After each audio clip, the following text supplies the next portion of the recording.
5 degrees on Thursday, but weather front's never too far away from the far northwest, which means it will be a little bit cloudier with a risk of rain here. But actually, the further south and east you are, the more likely you are to see more in the way of sunshine and temperatures climbing. Bye-bye. A brighter outlook with Box Solar, sponsors of weather on GB News.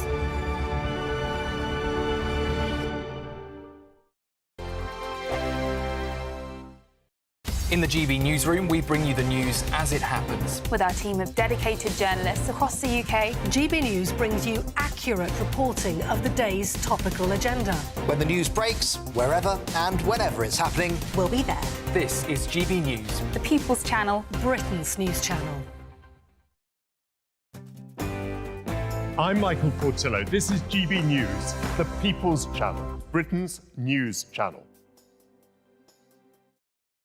Hi there, I'm Michelle Dewberry and I'm going to take a second to tell you all about my show, Dubes & Co. We start off with the issues of the day. We then bring in both sides of the arguments. We get rid of the disrespect. And then you throw me into the mix. And trust me, I'll tell it exactly how it is. And then, of course, the magic ingredient, you at home. We mix it all together and what have we got, in my opinion, the best debate show in town. Monday to Friday, 6 till 7 on GB News, Britain's news channel.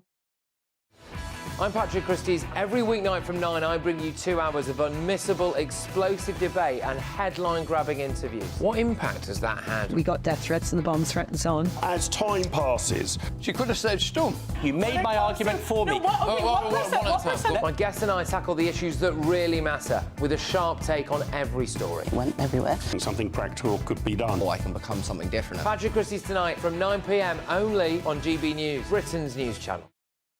We're proud to be GB News, the People's Channel. And as you know, we always love to hear your views. Now, there's a new way of getting in touch with us at gbnews.com/yoursay. By commenting, you can be part of a live conversation and join our GB News community. You can even talk to me, Bev Turner, or any of the members of the GB News family. I'm Stephen Dixon, and thanks for joining us on GB News, Britain's news channel. Every Saturday, 10 till 12, we'll bring you all of the news that you need to know. We'll also remind you that there is so much to smile about. It's my favourite time of the week. I get to relax, enjoy some light-hearted stories, and let Ellie teach me about fashion too. That's Saturday Morning Live, every Saturday, 10 till 12. Only on GB News, Britain's news channel. I'm Emily Carver. This is GB News, Britain's news channel. GB News is Britain's election channel. And when the big stories break, we're tackling them on Britain's newsroom. When we disagree, and we disagree a lot, it's even livelier than normal. We don't disagree that much. We do. His comedy, though, is revolting. I knew her, unlike you. That explains Beverly Turner's temperament. It's a bit frosty in here, isn't it? He'll have one of me one day. For dartball practice. Britain's newsroom on GB News. Weekdays, 9:30 a.m. GB News, the People's Channel, Britain's news channel.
Good morning on this Wednesday morning. The time is 6 o'clock. It is the 19th of June. You're tuned into Breakfast with Eamonn Holmes and Isabel Webster. You're very welcome.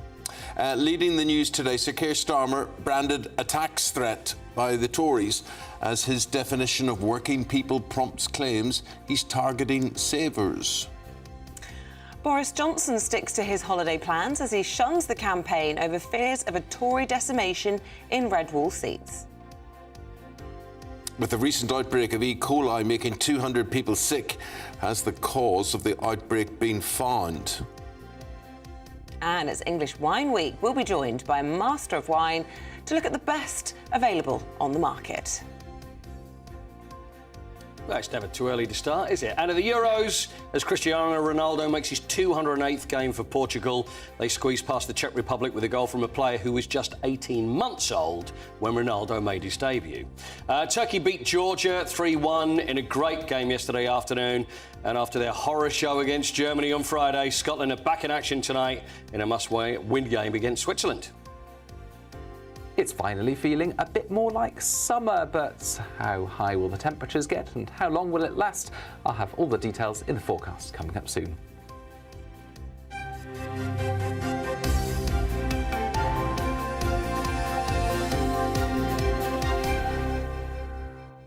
Sir Keir Starmer has come under fire from the Conservatives after he said people who had savings weren't working people.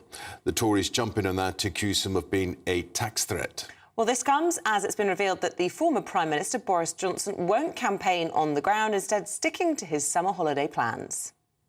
And more people registered to vote in one day yesterday than ever before. Almost 633,000 signed up, with a quarter of them under the age of 25. Well, let's take a look back on what all of our politicians got up to on the campaign trail yesterday. Labour manifesto, there were just 87 words about farming. No commitment to food production and food security. No commitment at all about the farming budget in the next Parliament. Forget about increasing it like we're going to do. They won't even say that they're going to protect it.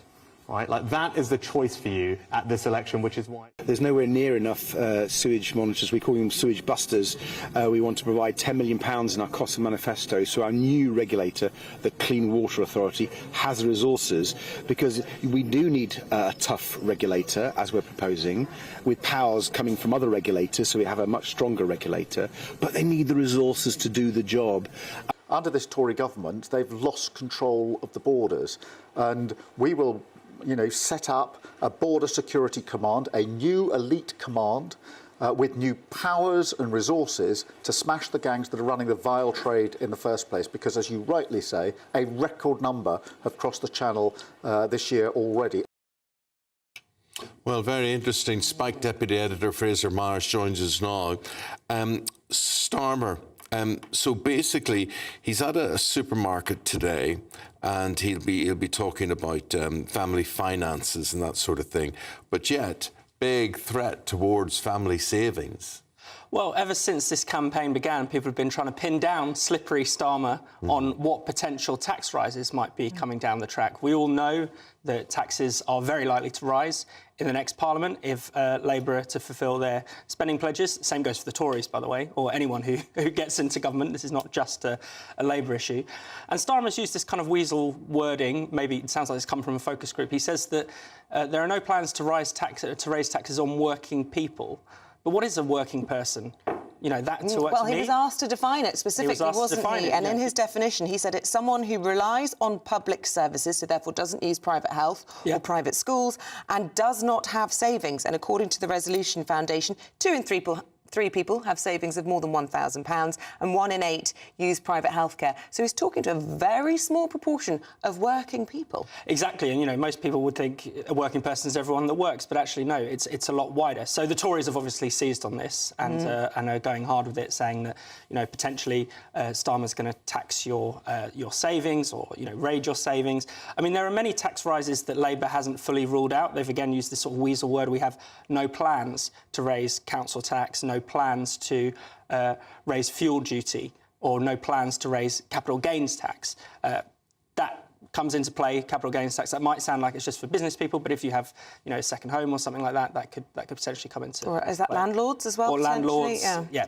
So a large number of Sir people. Ian Duncan-Smith, he said, how unbelievable to say those who generate wealth, work hard, are successful and add huge value to the British economy, to dismiss them completely. The old socialist in there who supported Jeremy Corbyn is still alive and well. I think it's a bit, it's a bit much to call Keir Starmer a socialist. I mean, I'm not sure that he has any particular Well, he was strong pressed belief. yesterday, Fraser, on whether or not he would have served under a Jeremy Corbyn cabinet had Jeremy Corbyn won at the last election, and he said yes. I think it's obvious that he would have. We all knew that he was campaigning for Corbyn to be Prime Minister twice. I think, I don't know why he can't give a straight answer on this one. It seems... Well, the answer's straight enough to anybody who's got savings, isn't it? Yeah. I mean, so people look and they say, we try and do the right thing. We're hammered left, right and centre.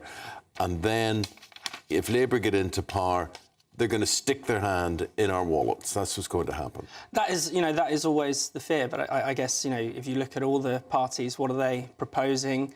There will probably be tax rises under a Tory government as well. It might just fall on different people. Well, no, they're baked in the budget, aren't they? Because they're not unfreezing those tax thresholds. What about this latest poll? 115 seats for the Tories. That gives the Labour Party the biggest post-war majority. And, then you see the Prime Minister yesterday campaigning in a completely safe Conservative seat with a majority there, 25,000 at the last election. What is he doing? I mean, it's extraordinary. We've seen so many of these polls now that we've almost become almost numb to the fact that this would be, the worst Tory defeat possibly in history, and the biggest Labour victory in history, on the basis of Keir Starmer, who is not necessarily that beloved by the public. They're almost winning by default. Essentially, Tory voters seem to have gone on strike. The big change is that many of them, they are not coming out to vote, or some of them are switching to Reform. It's not that they're necessarily switching to Labour that is creating this kind of huge gap in the polls between the Tories and Labour. But yeah, this would be absolutely extraordinary. Some polls you've seen put them on 90 seats, which would be absolutely devastating. We're talking about, a once-in-a-century wipeout, potentially catastrophic for the future of the party. This election, as in some ways it's been a very dull election because we kind of feel like we know the outcome. But actually, by the end of it, it could reshape British politics for a generation or longer. What are you talking about? Reform? Reform? Getting muscles? I think, if you look at some of these polls, some of the MRP projection polls, they show Reform getting, around 7 seats or so, which doesn't sound like a lot, but it could be a base for them to become the official opposition. And then, who knows? Could there be a merger with the Tories? It's something that Nigel Farage hasn't ruled out to, kind of unite the centre-right and the right. This election could, throw up something potentially very exciting. What about Boris Johnson? We'll be talking about him a little bit later in the programme. It's his 60th birthday today, I'm told. And he's not changing his holiday plans. It's a big birthday, big holiday, and he'll be returning to the country, I think, just 2 days before the general election. Is that a snub to the Conservatives, a snub to Sunak? I think he probably doesn't want to be associated with such a badly run and, frankly, losing campaign. I mean, he has done some things. He's written some letters. He's endorsed 50 candidates individually, been doing sort of videos on their behalf. And he's done his, Mail column, warning about the dangers of the Labour Party. But, yeah, he has been absent from the campaign trail. I mean, is that in part because he blames Rishi Sunak for essentially him losing his job? Rishi says that, Boris campaigning would make a big difference. I mean, there might be some truth in that. Certainly, Johnson is more popular than the Prime Minister, certainly among 2019 Tory voters and among Reform voters, even if Boris Johnson isn't actually popular with the country overall. You say that, I have to say, on GB News Your Say, I was really interested to see the response, because you'd assume quite a lot of our audience would be Boris fans. And a lot of people yesterday, just when the mention of him was being brought up, really haven't forgiven him for what they perceived to be lying. And betrayal was the word that kept coming up time and again, and I was surprised to see that. I suppose, a lot of people are blaming, Rishi Sunak, for instance, for high levels of immigration, which is what a lot of people are turning against the Tories for. But really, the roots of that lie with Boris Johnson's government. So it makes sense that people are sort of adding the two together. You can't entirely blame Rishi Sunak, who's only been here for 2 years, for the woes of, a government that's been in power essentially for 14 years. Okay. Well, Fraser, hold on to a lot of what you've said there. People will be discussing that, and we'll discuss with you again later on in the programme. Thank you very much indeed for the moment. Special edition tonight of State of the Nation. Michael Portillo, the host, 8 p.m. here on GB News. Now, E. coli, it's no joke. More than half of Lidl's chicken has been found to be contaminated with drug-resistant superbugs and E. coli. And this comes after campaign group Open Cages conducted a sample test of 40 products from stores right across the country. Lidl has responded to this by saying our own testing shows that in the last 12 months there have been no micro-related deviations outside of legal levels and no concerns have been raised to us by any regulatory bodies on this topic. OK, let's look into this outbreak and what it means for all of us here. Wellbeing expert Monica Price. Monica, good morning to you. Good morning, Eamonn. Good morning, Isabel. Morning. Quite scary, this. What is E. coli? What does it do to you and where does it come from? Yeah, good questions, Eamonn. I mean, we're seeing an increasing rise of this, and E. coli is something when you eat contaminated food or water. So the usual things are undercooked meats themselves, and leafy green vegetables that haven't been washed. Or you can also get it by coming into contact with somebody who already has it. It's called STEC, so it's a term used for a group of the bacteria. And unfortunately, what we're seeing now is an increase. We had an outbreak last year with 27 cases, which was found to be linked to uncooked meats. And then the year before that, we had just under 300. And it doesn't sound a lot, but the problem is with E. coli, it's a very dangerous food poisoning bacteria. You know, and also the other problem is that it doesn't happen straight away. So it gets into your gut. You've eaten something that's contaminated. It's very powerful toxins, and it stays in your gut to 3 to 4 days before you even see any of the symptoms. And sometimes it's a week after. So because of that, it often can go unnoticed because, of course, you've forgotten what you've eaten 3 or 4 days ago. So it's a real problem, and we are seeing an increase. Monica, I'm thinking that it's either meat or vegetables. Little talk about testing chicken meat. Otherwise, this has been found in so much vegetables that accompany the food. So is it both? Is it either? Yeah, it's both. Unfortunately, it's contaminated water or food, so it's the feces. So often farmers, of course, use manure in the land, and they're meant to wait a year before they even plant anything to allow that for the soil to fertilise. But what's happening is something's going wrong either in that side of the chain, or it's when you have your leafy green vegetables like salads, for example. And we've seen a huge increase in the salads and the sandwiches, and of course, that have been taken off the shelves. It's because it's contaminated by the water. So the feces are either getting in the water from the soil, or the water that they're using is still contaminated by the feces. So of course, this is going to be a huge problem because we're eating more and more ready salads. You know, lots of us now go to the supermarket and will take a sandwich off the shelf, and that's why so many have been recalled, because they're just worried now that it's actually in the salad. And who would have thought? People don't associate food poisoning bacteria with salads. They automatically think undercooked meats. So it's both, unfortunately. Yeah, I always associate it with these chilled sandwiches, and I never fancy them, I have to say, just from years of reporting on these sorts of stories. What would you say to anyone who's feeling under the weather, think that they could have potentially E. coli? I mean, how should they, A, report it, and B, treat themselves? It's a really funny, well, not funny for the person who's got it. Any of your viewers that have had food poisoning and E. coli, it can be really nasty. So you're going to feel very, very sick. You're going to have stomach cramps. You're going to have diarrhea. You might have blood with your poo samples. So this is not a very nice. And you're going to feel sick, and you are going to be sick. So you should go to your GP. Unfortunately, though, there isn't any treatment for it. So all you can do is drink lots of fluids, stay hydrated, and be really careful, because it's one of those food poisoning bacteria where you can catch it from somebody else.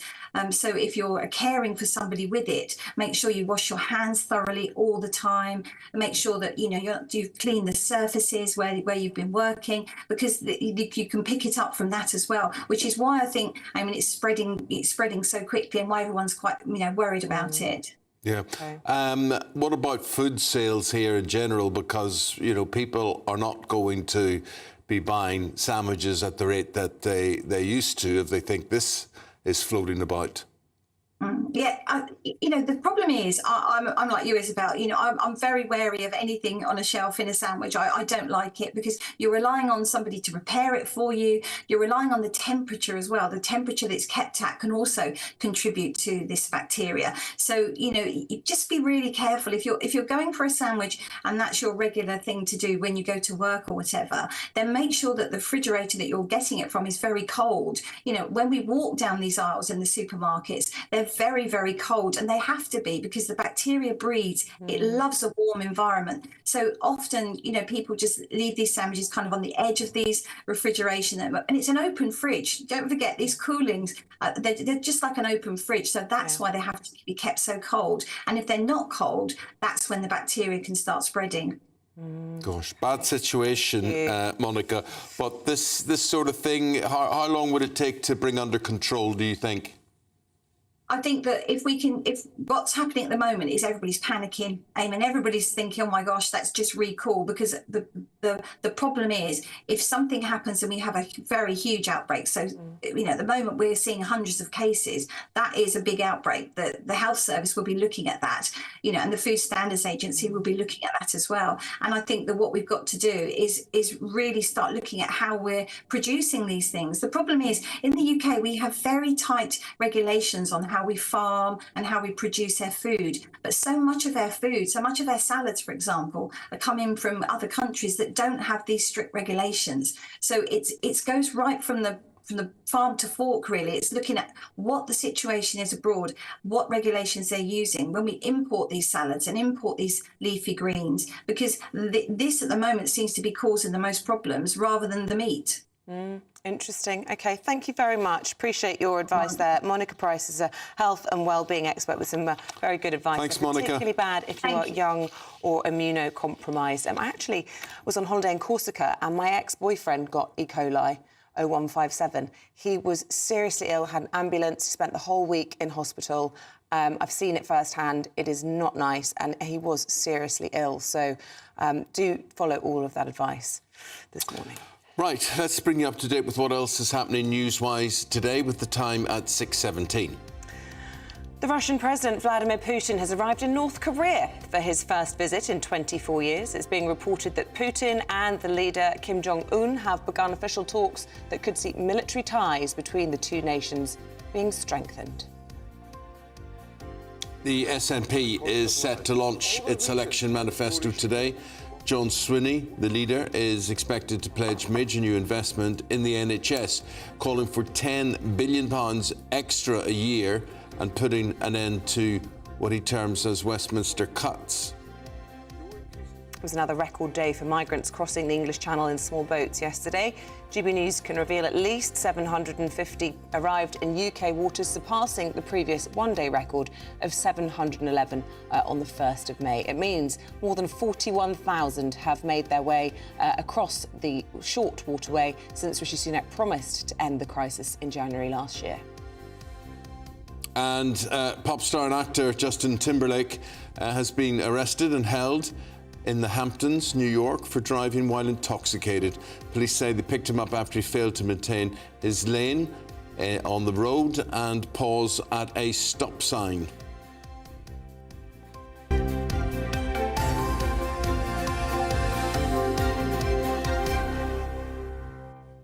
The illegal migrant situation there, 711 people yesterday arriving in the country, 41,000 so far this year. How on earth can we maintain this? What is the argument for accepting all these people, processing them, what they are costing the country and what they're costing you in terms of your locale, your local neighbourhood?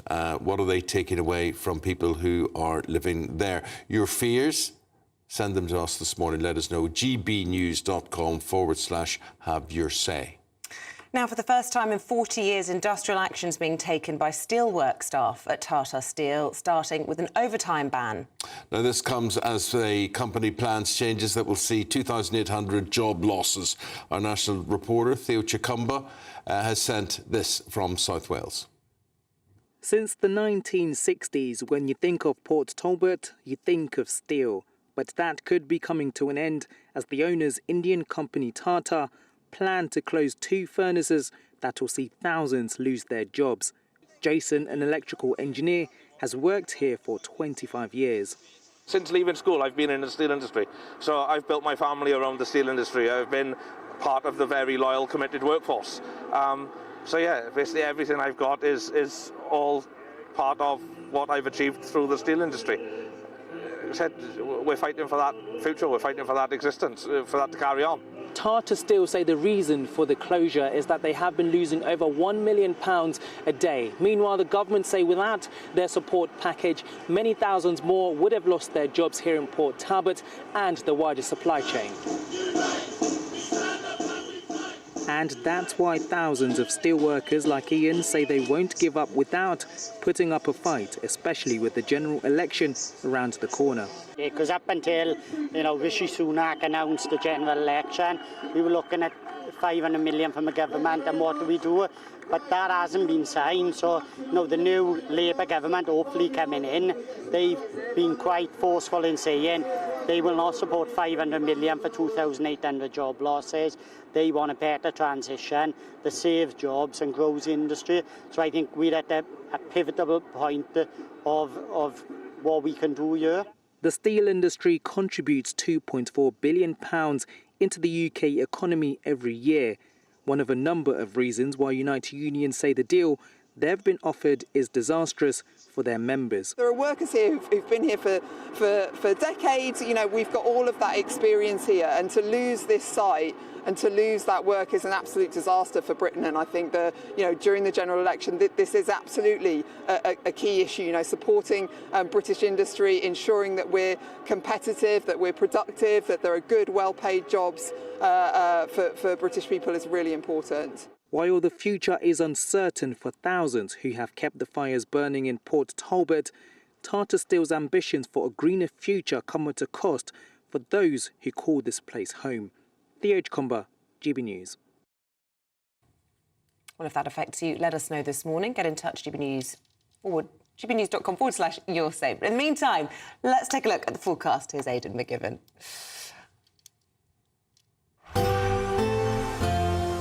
A brighter outlook with Box Solar, sponsors of weather on GB News. Hello and welcome to the latest update from the Met Office for GB News. It's a beautiful start out there today and it's going to be fine for the vast majority. Warm, sunny spells. One exception, the far north and northwest of Scotland, where it is turning cloudier and there will be some outbreaks of mostly light rain as the breeze picks up through the morning. Otherwise, plenty of sunshine out there. The showers and thunderstorms that some spots received yesterday, a thing of the past. It's going to be settled as a ridge of higher pressure builds in, and in the sunshine, feeling pleasant enough. Temperatures not far from average. It's no heat wave, but highs into the low 20s in the south, mid to high teens further north. However, there is an exception to the mostly fine rule, and that is across central and especially northwest Scotland. You can see there for Lewis and Harris, outbreaks of persistent rain moving in, the breeze picking up as well. It's going to be a blustery night with that rain and the winds picking up. Across southern and eastern Scotland, 1 or 2 showers, otherwise largely fine. Northern Ireland, sunny spells to end the day and plenty of fine weather across England and Wales. It's going to stay warm into the evening with light winds as well. Summer finally across many parts of the UK. Into the early hours of Thursday, the rain across Scotland tends to ease. It's a relatively weak front, although a few spits and spots could turn up across the north coast of Northern Ireland, as well as through the central belt. But for the vast majority, it's a dry start to Thursday. Temperatures in some shelter spots in the single figures, light winds, so a fresh start, but quite quickly it will warm up and there'll be plenty of sunshine on offer into the afternoon. Once again, for the vast majority, it's a fine day. However, for the south coast, just the chance that a few showers will turn up later in the afternoon. Where we've got the sunshine, feeling pleasant enough. Temperatures a little higher compared with today, with highs of 22 or 23 degrees. That warm feeling inside from Boxed Boilers, sponsors of weather on GB News. And it gets even better because it's time for our giveaway and your chance to win over £16,000 worth of prizes. Yes, £15,000 in cash plus some summer treats. Here's how it could be yours. Don't miss out on your chance to win our Summer Spectacular. And have we got a prize for you? First, there's a totally tax-free £15,000 in cash to make your summer spectacular. Spend that extra cash however you like. You'll also win a brand new iPhone, Apple AirPods, and if that wasn't enough, a £500 voucher to spend at your favourite UK attraction. So you can enjoy amazing days out this year. For another chance to win the iPhone, treats, and £15,000 cash, text WIN to 63232. Text costs £2 plus one standard network rate message. You can also enter online at gbnews.com/win. Entries cost £2 or post your name and number to GB06 PO Box 8690 Derby DE1 9TT. UK only. Entrance must be 18 or over. Lines close at 5 p.m. on the 28th of June. Please check the closing time if listening or watching on demand. Good luck. Still to come, Paul Coit with all the latest sports news, and talking to him next.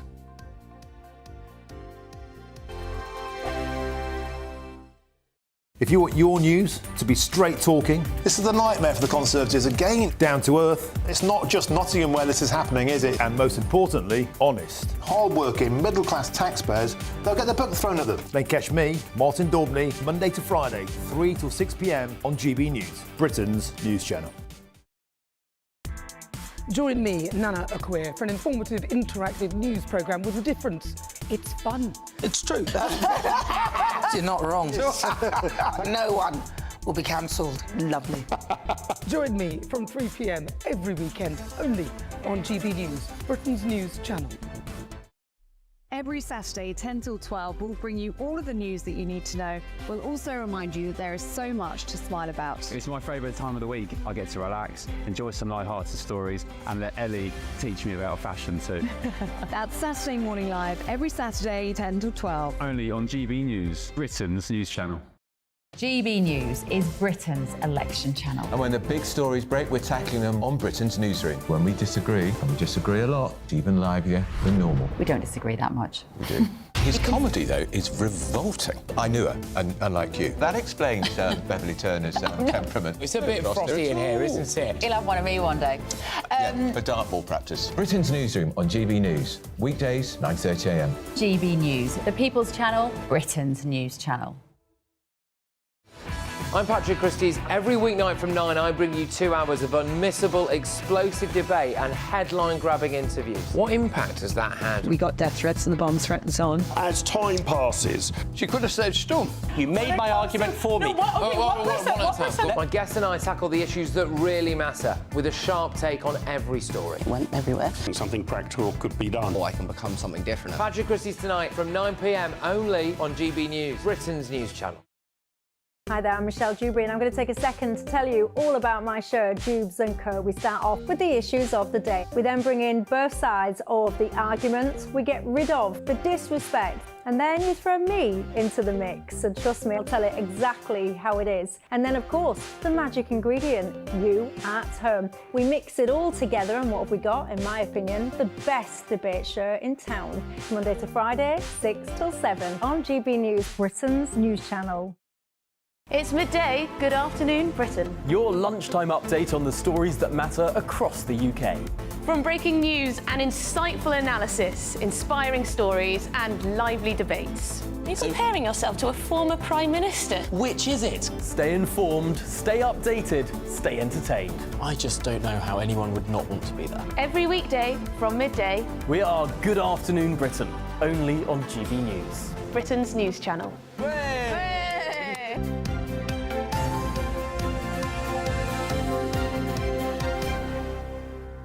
Well, what about the Euros last night, Paul? How did it go? It went pretty good. I'm watching games that I wouldn't normally watch. Example, why? I don't know. I ended up watching who was it? Georgia and Turkey. Turkey last night. And you know what? You enjoyed it, didn't you? You enjoyed it. Well, and he hit that third goal into a complete empty net. But basically, I'm thinking, why am I wasting my time watching this? Who cares? But it was quite good. See, there you go. See, that's the thing. It's the same with the World Cup, same with the Euros.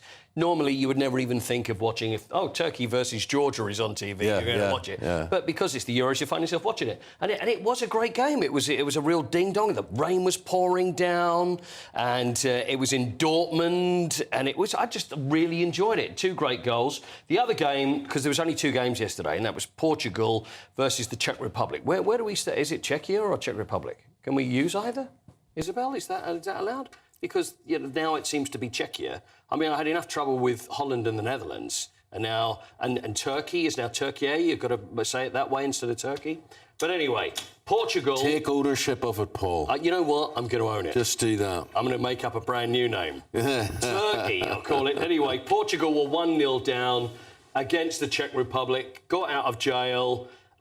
Very late Conceição goal. So now let me tell you about him. He's 21 years old, and his dad, Sergio, played for Portugal. Now, Sergio would have played for Portugal at the same time that Cristiano Ronaldo made his debut, and the son, Francisco, who scored last night, with his first touch, may I say, first game, first touch, scores a goal, comes on 92nd minute.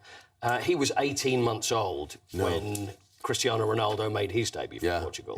So it just shows Cristiano Ronaldo is 67 years old and still playing for Portugal. But 39, I mean, it's his 11th major tournament, 208th cap for Portugal, 39 years old, and he had a free kick as well. And the thing is, everybody was there when Ronaldo gets this free kick, and of course everybody gets their phones out. But all they've got to do is look at history. He's had 21 free kicks in this championship since he's played in them. Never scored once. He's never actually scored a free kick. So I don't know whether you get everybody's like that, getting ready to go to think this could be history. Because I think it's more because they expect he's going to score. But he's now at the age where we would be exactly the same. I'll play up front. I'll be around if there's a chance of me scoring. I ain't doing any defending. I'm not going to be running back there.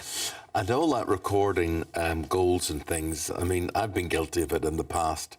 You never look at them. It's the same as anything. Never, ever look at them again. If you go to a gig, it's like people always get their phones out and then you see them at football, right, I'm going to be like that. And it's like, well, you're going to miss it.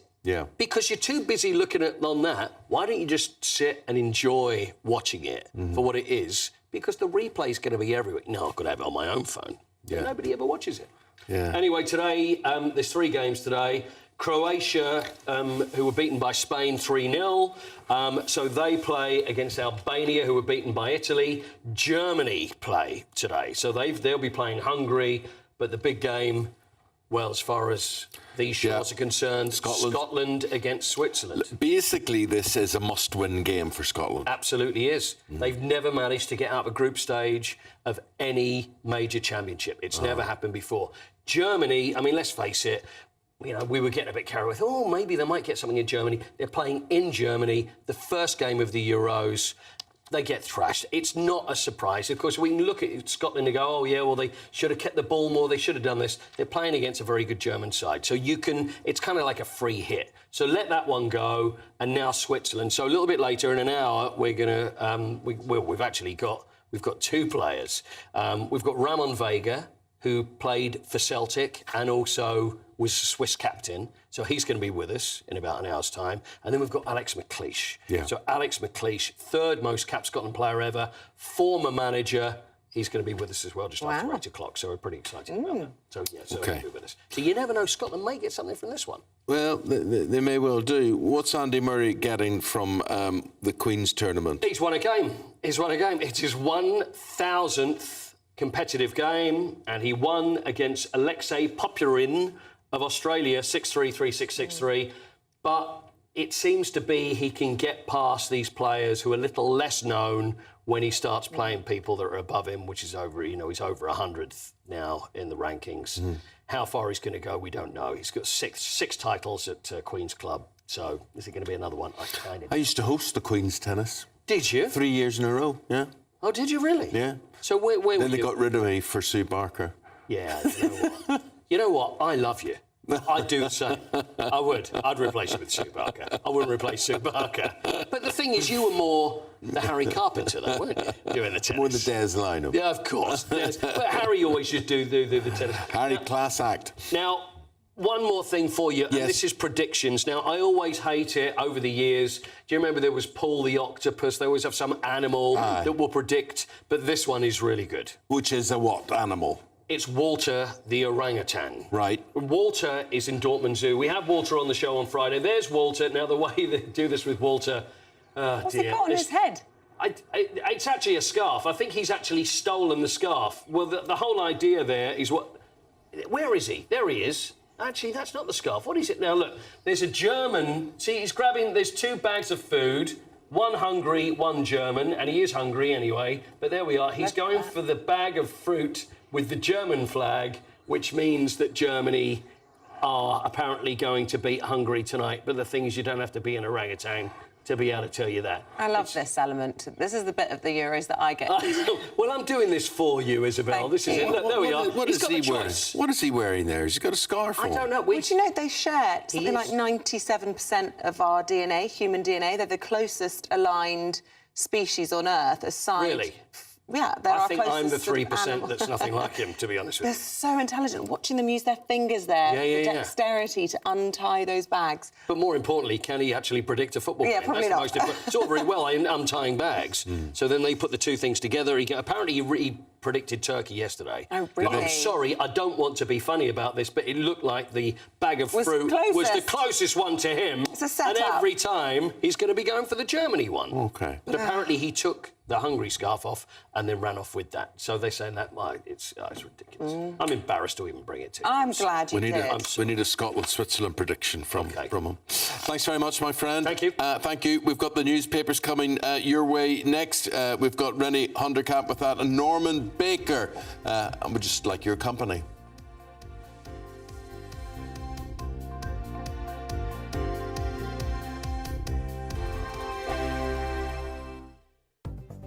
The latest GB News travel.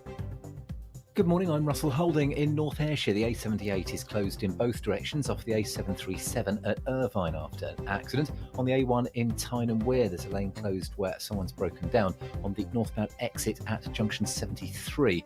At Gateshead, Tyne and Wear Metro services are suspended between Felgate and South Hilton because of late finishing engineering works. In Warwickshire, the A46 is partly blocked by an accident west of Stratford upon Avon. In London, the A23 is partly blocked each way by an accident between Hooley and Coulsdon, causing queues. On the M26 in Kent, there are westbound queues. And onto the M25 again this morning because of roadworks. In East Sussex, the A259 is blocked by an accident at Rye, and trains have been stopped eastbound from Ford to Worthing after a train hit an obstruction on the line. And that's the latest. You can stay up to date throughout the day by visiting our website, gbnews.com.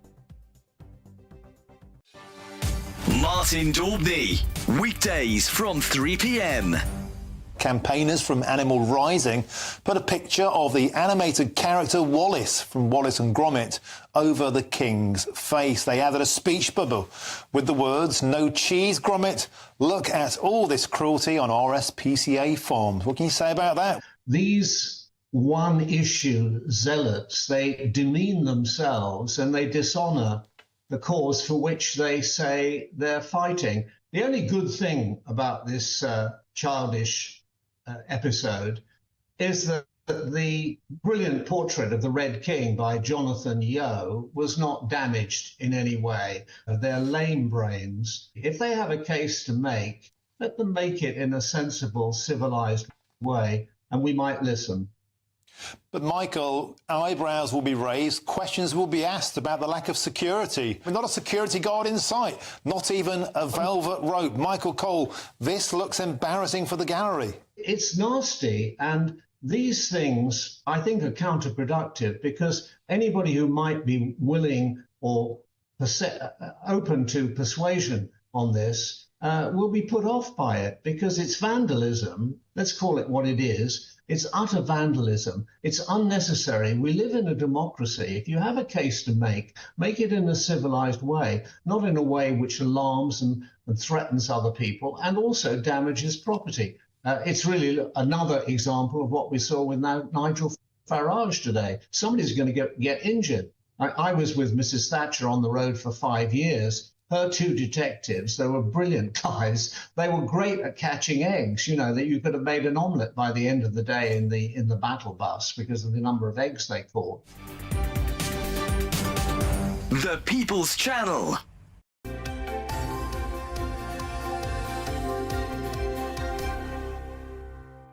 Welcome back. With the time at 6:39, we're going to take a look at some of the newspaper front pages this morning, starting with The Guardian. Could this be the solution to NHS waiting lists? Labour say they'll buy beds in care homes to cut hospital waiting times, and that's their lead.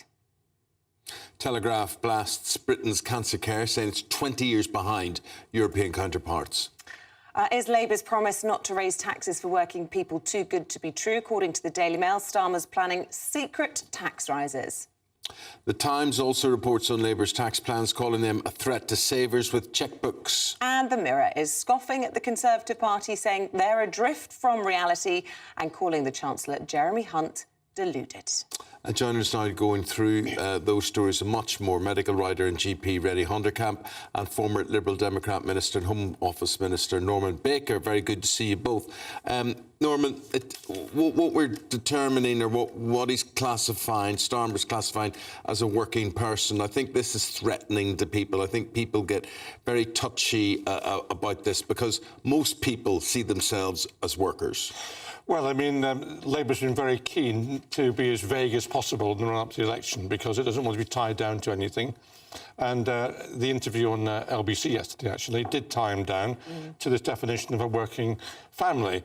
And he's come out with a definition which has led to all the negative headlines in the papers today. To be fair to them, you can't work out your entire budget ahead of being in government. I mean, you haven't seen the books. And I know when I got into government, I found quite a lot of surprises there, which there was no way I'd ever do in opposition. So they've got to be able to see the books to see how things sit. Yes, but there's such a get-out-of-jail clause. You know, you need to understand what kind of outlook they have, and to claim you're not going to be raising taxes for working people and then define them in such a narrow way is, I think, a little bit misleading. And you could at least then follow that question up. OK, you don't want to tell me what you're going to do in the next 5 years. What about the first year? Can you rule out council tax rises in the first year? Can you rule out inheritance tax changes and indeed capital gains? Because that's what everybody is suspicious of. Well, I mean, look, I mean, they've gone far be it for me to end up defending Labour Party. I know. But, well, the Lib Dems have gone left of Labour, haven't they? Labour has said that they won't raise national insurance or income tax or VAT. And that's quite a big commitment, actually, on the big taxes. Now, what I will say is this. Taxes are going to rise, whoever wins. They are, because the public sector is in a desperate state. Whether it's a health service, the education system, the prisons falling apart, you know, the holes in the road. You know, it isn't a terrible state. Do you know what I think is particularly nasty, though? When people think that they've done their bit, they've gone, they've earned their money, they've said, right, I've done the hard bit, I'll put it in the bank or I'll save it. And then governments come after it when it's in the bank. That's what people really don't like. They don't. Well, we don't know they're going to do that, to be fair, but they may well do it. But what I would say is that there are a whole lot of tax increases already there to happen if the Tories are re-elected. I mean, for example, the tax threshold at 48,000, whatever it is, isn't going to change till 2028.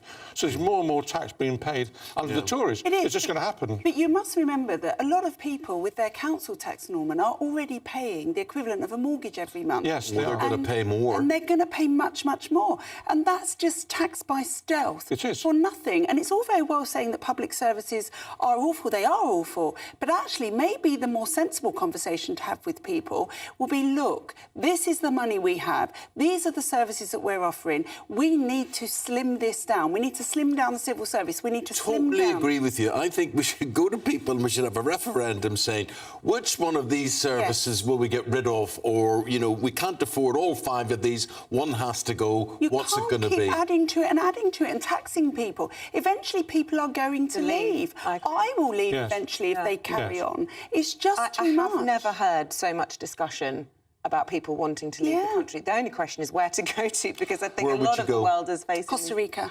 Oh, really? Wow, What do we know about Costa Rica? It's a really nice, safe environment. It's got a Really? really good health service. It's got a good education service. They respect the elderly. Do you know in Costa Rica, if you're elderly and you walk into a bank and there's a queue, it is written into law that you go to the front of the queue. Well, you see, I would never know that. That's written into the law that you go to the front of the queue. See, it sounds like a banana republic to me. It's just a respectful society where they value the elderly. I agree with that. I've been to Costa Rica, and it's a lovely country. It hasn't got an army, by the way. It's one of the few countries in the world without an army, which gets a bit of grief from Nicaragua next door. But, I mean, they also look after their environment.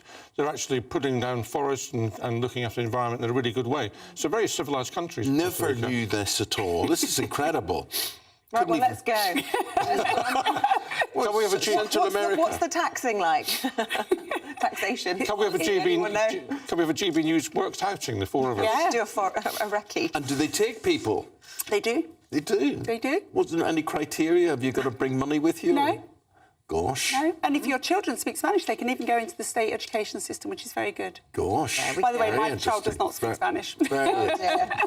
All right, well, Renee, let's focus on The Guardian's front page, which we talked about in those headlines there. The NHS will buy beds in care homes to cut hospital waiting times. This is part of Wes Streeting's reforms. As a doctor, what's your perspective on that? So my concern about this story is that we're just shuffling money from one budget to another budget. And yes, the amount of people in hospital who could leave, it's about 13,000 as we sit here today. Bed blockers, the awful term. Awful term. People who are fit for discharge, but there's no one to look after them, is massive.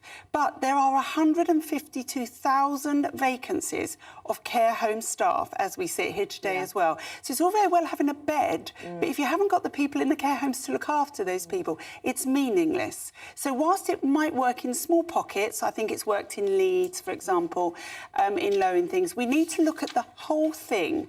Again, altogether, we need to increase the wages of care home workers who do one of the most important jobs in the country so that it becomes a job that people want to do. And we need to respect our care home workers. We've got this weird thing in this country where we look down on people who do that kind of work. Well, I tell you what, if they were looking after your mum or your granny, you would view them very differently. Couldn't agree more, Renee. Could not agree more. Norman, do the Conservatives deserve to be lauded for their record running the economy?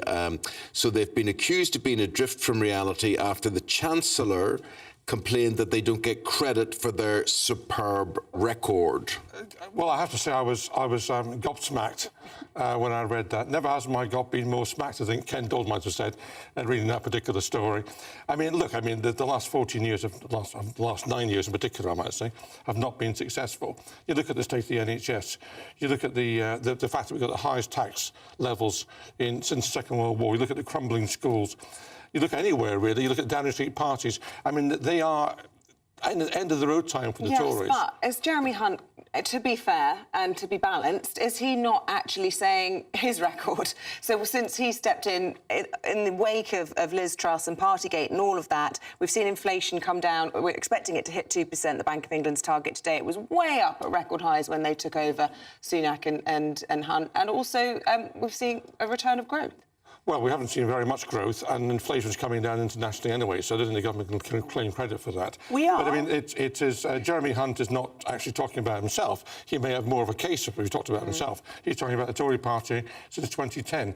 I have to say, it lends itself to some great headlines in the Mirror. I mean, the Tories being all at sea, picture of Rishi Sunak on a boat and so on. So you get the I wonder who advised him to go to a Tory safe seat yesterday. I mean, I've long since stopped wondering who is advising I actually wondered, people beginning to feel sorry for Rishi Sunak, and that's not a political statement, but I actually feel like, you know, he must be having a horrible time. Oh, he really must. He's probably wishing it were over. But don't forget, Norman, that the IFS this week, who Labour always laud as the most respectable, you know, predictors of the future, have said that within 5 years we will be the fastest growing and most successful economy in the whole of Europe, second only to the USA. So they could, quite rightly, the Tories, say, well, we've done that. Well, isn't that the reason that they triggered the election a month ago? Because we had this double hit of those projections. No, I think we were ahead of Germany, we're ahead of France. I think they triggered the election because Sunak was worried about you're trying to outflank reform before they got going. It's why I think he called the election. It's a moot point. Here's a story about children. Now, Rennie, in Britain, children are shorter, fatter, and sicker Yeah. because of a poor diet and poverty.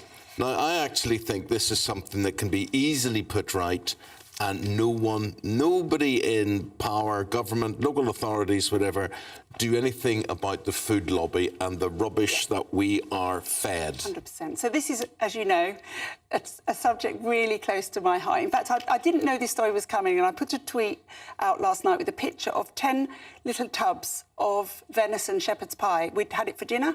I had some left over. I divided it up. It's frozen. Alice will go to school with those. She has a heated bento box so that it stays warm. And I know what she's eating, and there's no rubbishing in. But there's several things that play into this. Firstly, I need to know how to do that.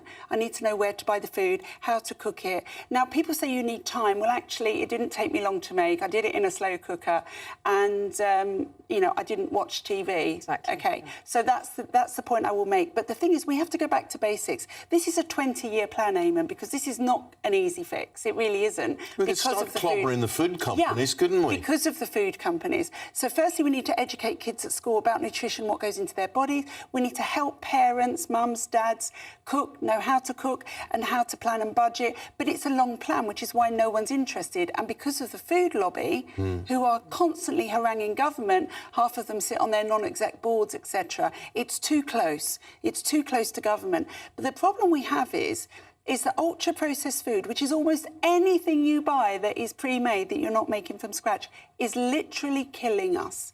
We are How can anybody sit and look at cheesy strips or strings or whatever it is and say, yum, yum, that must be good for you? I know, but on the pack, it will have vitamins, filled with vitamins. It will have messages to mums that they think they're doing the right thing.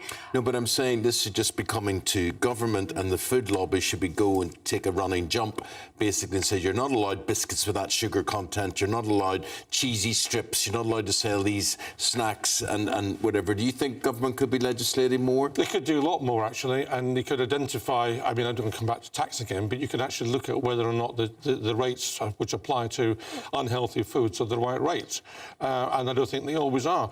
But there's something called regulatory capture, whereby the body that's supposed to be controlling an aspect of life is actually taken over by those that's supposed to be controlling. It happens with agriculture, for example, the chemical. It happens in the health and with the pharmaceutical companies. It happens with the agricultural chemical companies in DEFRA. I mean, this is a problem.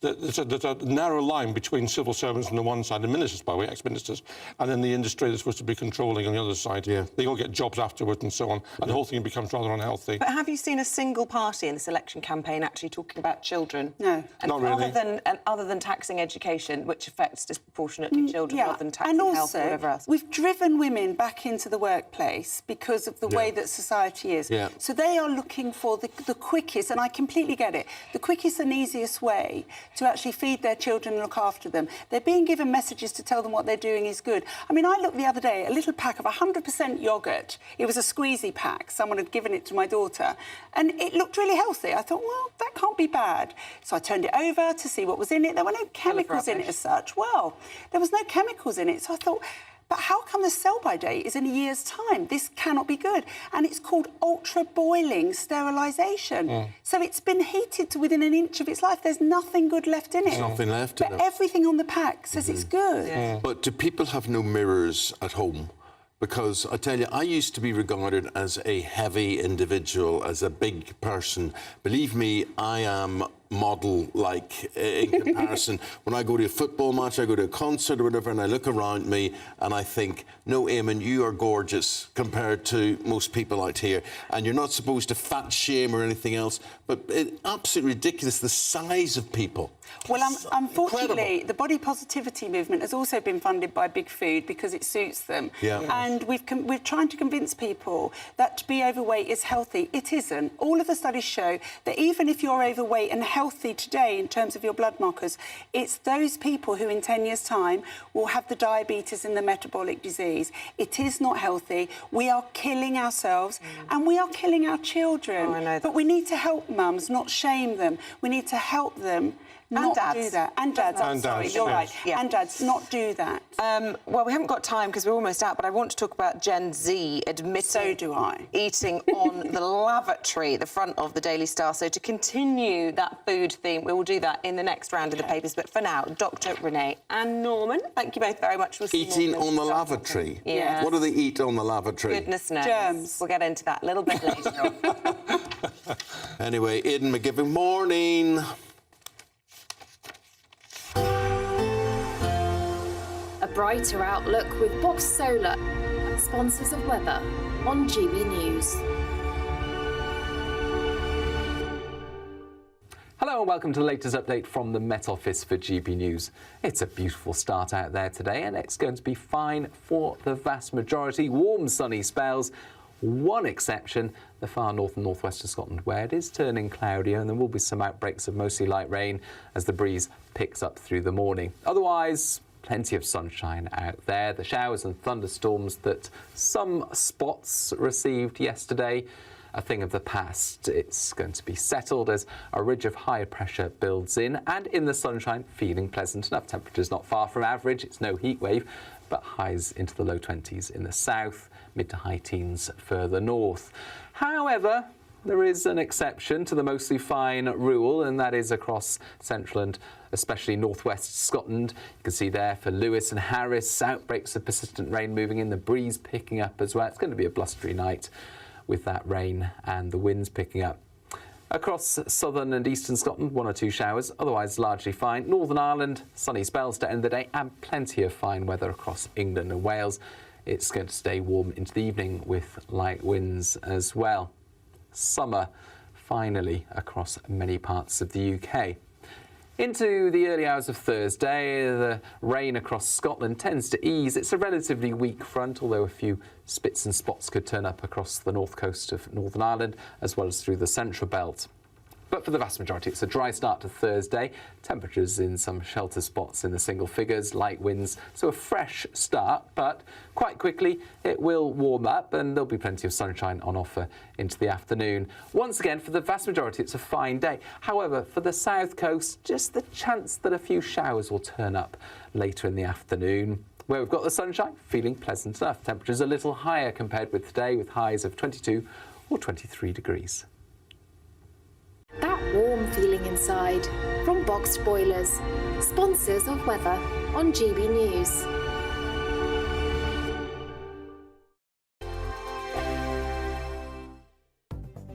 The latest GB News travel. Good morning, I'm Russell Holding. There are delays of up to half an hour with some cancelled ScotRail train services at Stirling because of overhead line problems. In North Ayrshire, the A71 is partly blocked by an accident at the A78 Warwick's interchange at Irvine. On the A1 in Tyne and Wear, there's a lane closed northbound on the exit at junction 73 at Gateshead where someone's broken down.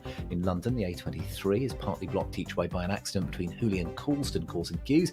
On the M26 in Kent, there are westbound queues again this morning going onto the M25 because of roadworks. In East Sussex, the A259 is blocked by an accident off the A268 Wood Street junction in Rye. In West Sussex on the A27, there's a lane closed westbound along with the exit to the A283 at Shoreham for repairs, and there are delays of up to 40 minutes with some cancelled trains eastbound from Ford to Worthing after an obstruction on the line earlier. That's the latest. You can stay up to date throughout the day by visiting our website gbnews.com. Don't miss out on your chance to win our Summer Spectacular. And have we got a prize for you? First, there's a totally tax-free £15,000 in cash to make your summer spectacular. Spend that extra cash however you like.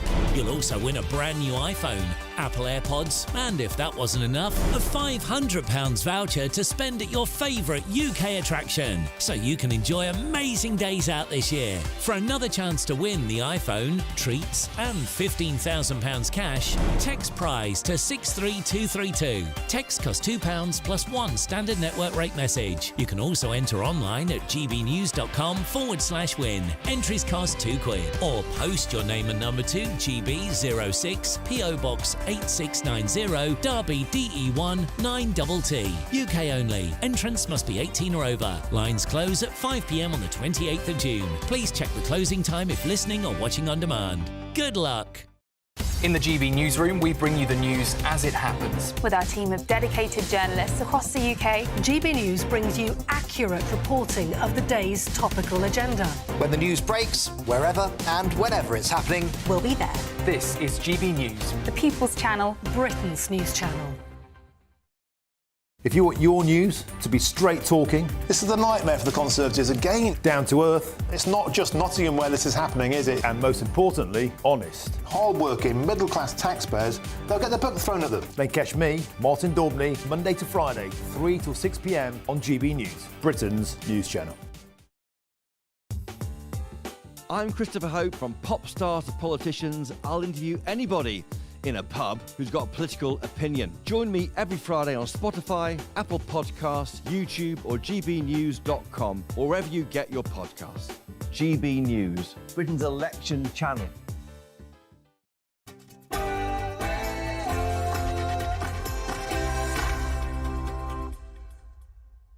Good morning. It's Wednesday, the 19th of June, and it is exactly 7 o'clock. Welcome to Breakfast with Eamonn Holmes and Isabel Webster. Nice to see you. Leading the news this morning, Keir Starmer branded a tax threat by the Tories as his definition of what is termed working people prompts claims he's targeting savers.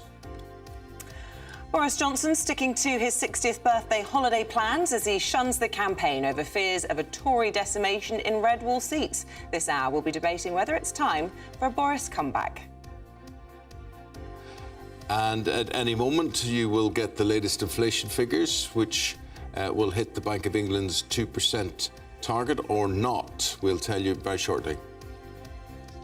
And it's English Wine Week, so we'll be joined by a master of wine to look at the best on the market.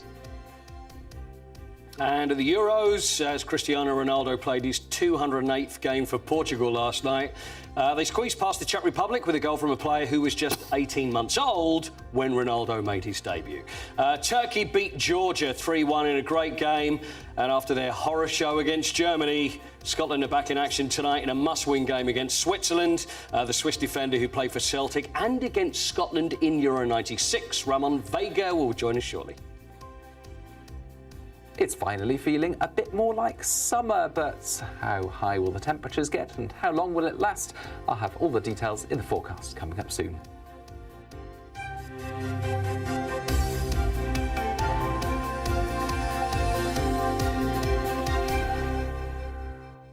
Well, inflation figures have just been released. Isabel, what are they? Well, the breaking news this hour, we're hearing from the Office for National Statistics that inflation has reached the Bank of England's target figure of 2%. And this will be good news, I presume, for the government, who will be looking for any small wins at this stage in the election campaign. But, of course, just over 2 weeks to go until we'll go to the polls. Let's see if that can change things. Sir Keir Starmer, meanwhile, under fire from the Conservatives after he said people who had savings weren't working people. Well, but let's see what money and savings mean to people. Fraser Myers joins us now as Deputy Editor of Spiked. What do you think about these figures? The inflation figures, well, it's good news, but it's interesting that, we have to remember that inflation just means that prices are going up more slowly. It doesn't mean that, anything's gone down. Yeah. So a lot of it is driven by energy bills, but your energy bill is still 40% higher than it was in 2020. Yeah. Most of the prices on goods are 20% higher than they were in 2021. So, Rishi Sunak will see this as good news on his little spreadsheet, but will ordinary households be thanking him? No, I don't think so. No one's going to be celebrating his great work. And not that he has anything to do with inflation anyway, even though he would like to take credit for it coming down. Well, we're also joined by Jeff Hoon. Jeff is a former Labour minister. He was transport, he was defence there as well. And we're delighted to see you, Jeff. Thanks very much indeed for being here and coming in. Meanwhile, Keir Starmer has sort of created a lot of controversy by allocating what he terms as a working person or not, someone who can't afford to write a cheque if they need to. Well, I think the Conservatives are just getting more and more desperate on tax. They're scratching around trying to find something. I noticed in the Daily Mail this morning that there's a story about some obscure report that was published some time ago. And yet the reality is the tax burden on the British people today is higher than at any time since 1948, when the country was recovering from 6 years of the Second World War. So I think we should actually be talking about the tax burden today, not speculation about Labour's plans. Well, except it's interesting you make that point, because it won't get any lower under Labour, presumably. I mean, Sir Keir Starmer's made this pledge that they won't be taxing working people, but his definition of working people is incredibly narrow. And I think an awful lot of people who are watching this morning are saying, well, hang on a minute, I'm a working person. But under his definition, he only sees a working person as someone who relies on public services and does not have savings. Now, according to the Resolution Foundation, 2 in 3 people have savings of more than £1,000. That rules out most people. Well, I read the full context of what he said, and what he was talking about. He was illustrating the fact that we have made absolutely specific pledges in relation to the main taxes that most people face. He also went on to say that we have no plans to tax any extra tax burden on anyone at this stage, because the plans that have been set out in the manifesto do not require those tax rises. They lean very heavily on growing the economy, which is, as we know, what the Conservatives have tried and failed to do for the last few years. What makes you think that Starmer and Rachel Reeves will be able to turn that around? I was a minister between 1999 and 2009, and during that period the economy grew by 3% on average, year on year. Actually, what we've seen in this period after that is the economy only growing by 2%. And that difference sounds tiny, 1%, but the reality is, year on year, that means there would have been a huge amount of extra money to spend on public services that has not been available and not therefore benefited the British people. In what way, Fraser, do you see the economy and the squeeze on people, no matter who is elected or not? Yeah, I mean, obviously, we hope the economy will grow. We hope that there are things in Labour's manifesto that will turn things around, but it doesn't seem that likely. We don't see that much detail. I mean, it has been a fairly detail-light manifesto, and I suppose that's why Keir Starmer is having to fend off these questions. If he has plans to raise certain taxes, then he should come clean about it. We all accept, as a country, we all have been kind of warned that taxes are going to rise. Why not be specific? Why not tell us? And by all means, I agree with Jeff, you know, there is a sort of desperation to this Tory attack. They are scrambling for things to find. But, you know, Labour is going to be the next government. We need to know, or we deserve to know, if there are plans that they're keeping. Do you think that Starmer could be a bit braver now about, you know, there's so much talk about the Ming vase strategy and don't drop the vase, we're so close to the finishing line. You're so close now. I mean, that poll that came out yesterday evening for Ipsos had Labour on 453 seats, the Tories reduced to 115. That would give Labour the biggest majority of any post-war government of 256. He can afford to be truthful, can't he? I think that's absolutely right. And even on this question of tax and public spending, you look at the opinion polls, the majority of people say they would rather see taxes rise than public spending cut. So he would be on the side of the public if he were to come clean about what taxes are going to rise. I don't see the reason for this caginess unless there is something that is being hidden. Council tax is going to rise. Something's got to be done to fund local authorities. Council tax rises year on year and has done under a Conservative government. So I was slightly puzzled by the Prime Minister's commitment not to raise council tax, because the reality is, first of all, he doesn't control council tax rises. That's in the hands of local authorities around the country. There is a maximum limit that can be applied, but even then, that has been relaxed on occasion. So the reality is everybody faces extra taxes at the local level. What do you think when you look back at your old brief at defence and a lot of the talk about spending there and what government is committed to or not? Are we funding defence at the level we should be? No. In short, we need to spend significantly more on defence. I welcome the government's commitment to spend 2.5% by 2030, although no one's actually said where that money is coming from. But it is really 70,000 job cuts in the civil service in the Ministry of Defence, according to Grant Shapps. Well, that is why it is absolutely necessary that we look to spend more money on defence, both civil servants, but more importantly, our armed forces. You'd agree with reform on that? They want 3% of GDP. Well, I think that given the international situation at the moment, given what is happening in Ukraine, given aggression by Russia, it's absolutely vital that we spend more money on defence. Meanwhile, Fraser, what about Rishi Sunak in all of this? Lots of people offering their tuppence worth on what he should or shouldn't be doing. George Osborne writing in the paper yesterday saying he's fighting the wrong campaign by targeting reform. The Times have got an op-ed today saying that they should actually reflect on who'll be left in the party after the election, more one-nationers than these right-wingers, and he's appealing to the wrong group. And then there he is in a safe seat yesterday. So, you know, what's his strategy and what do you think of it? Well, I think, you know, seeing him in a safe seat is an indication that obviously internally they know that something has gone very badly wrong with this election campaign, that they're having to defend, you know, even the safest of seats. They're not, you know, it's as if they've given up on the red wall almost already. The talk of Boris Johnson potentially helping out there seems to have not come to anything. I think the problem with Rishi Sunak's strategies is kind of all over the place. You just don't really get a sense of what he stands for, whether he is in favour of the kind of, you know, keeping the kind of Boris Johnson coalition, post-Brexit coalition.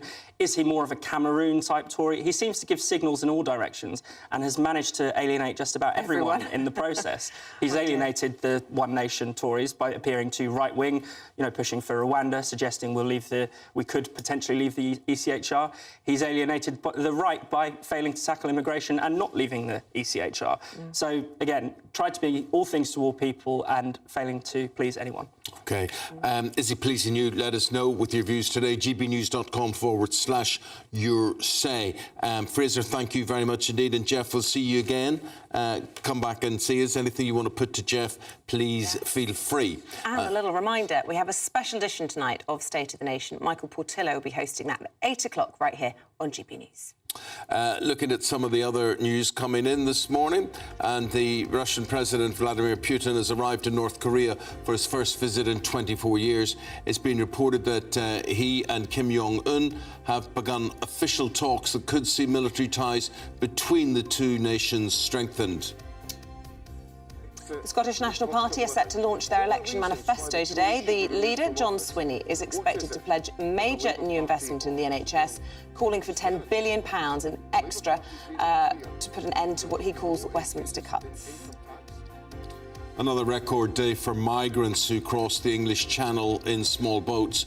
GB News can reveal at least 750 arrived yesterday in British waters, surpassing the previous one-day record of 711. That was on the 1st of May.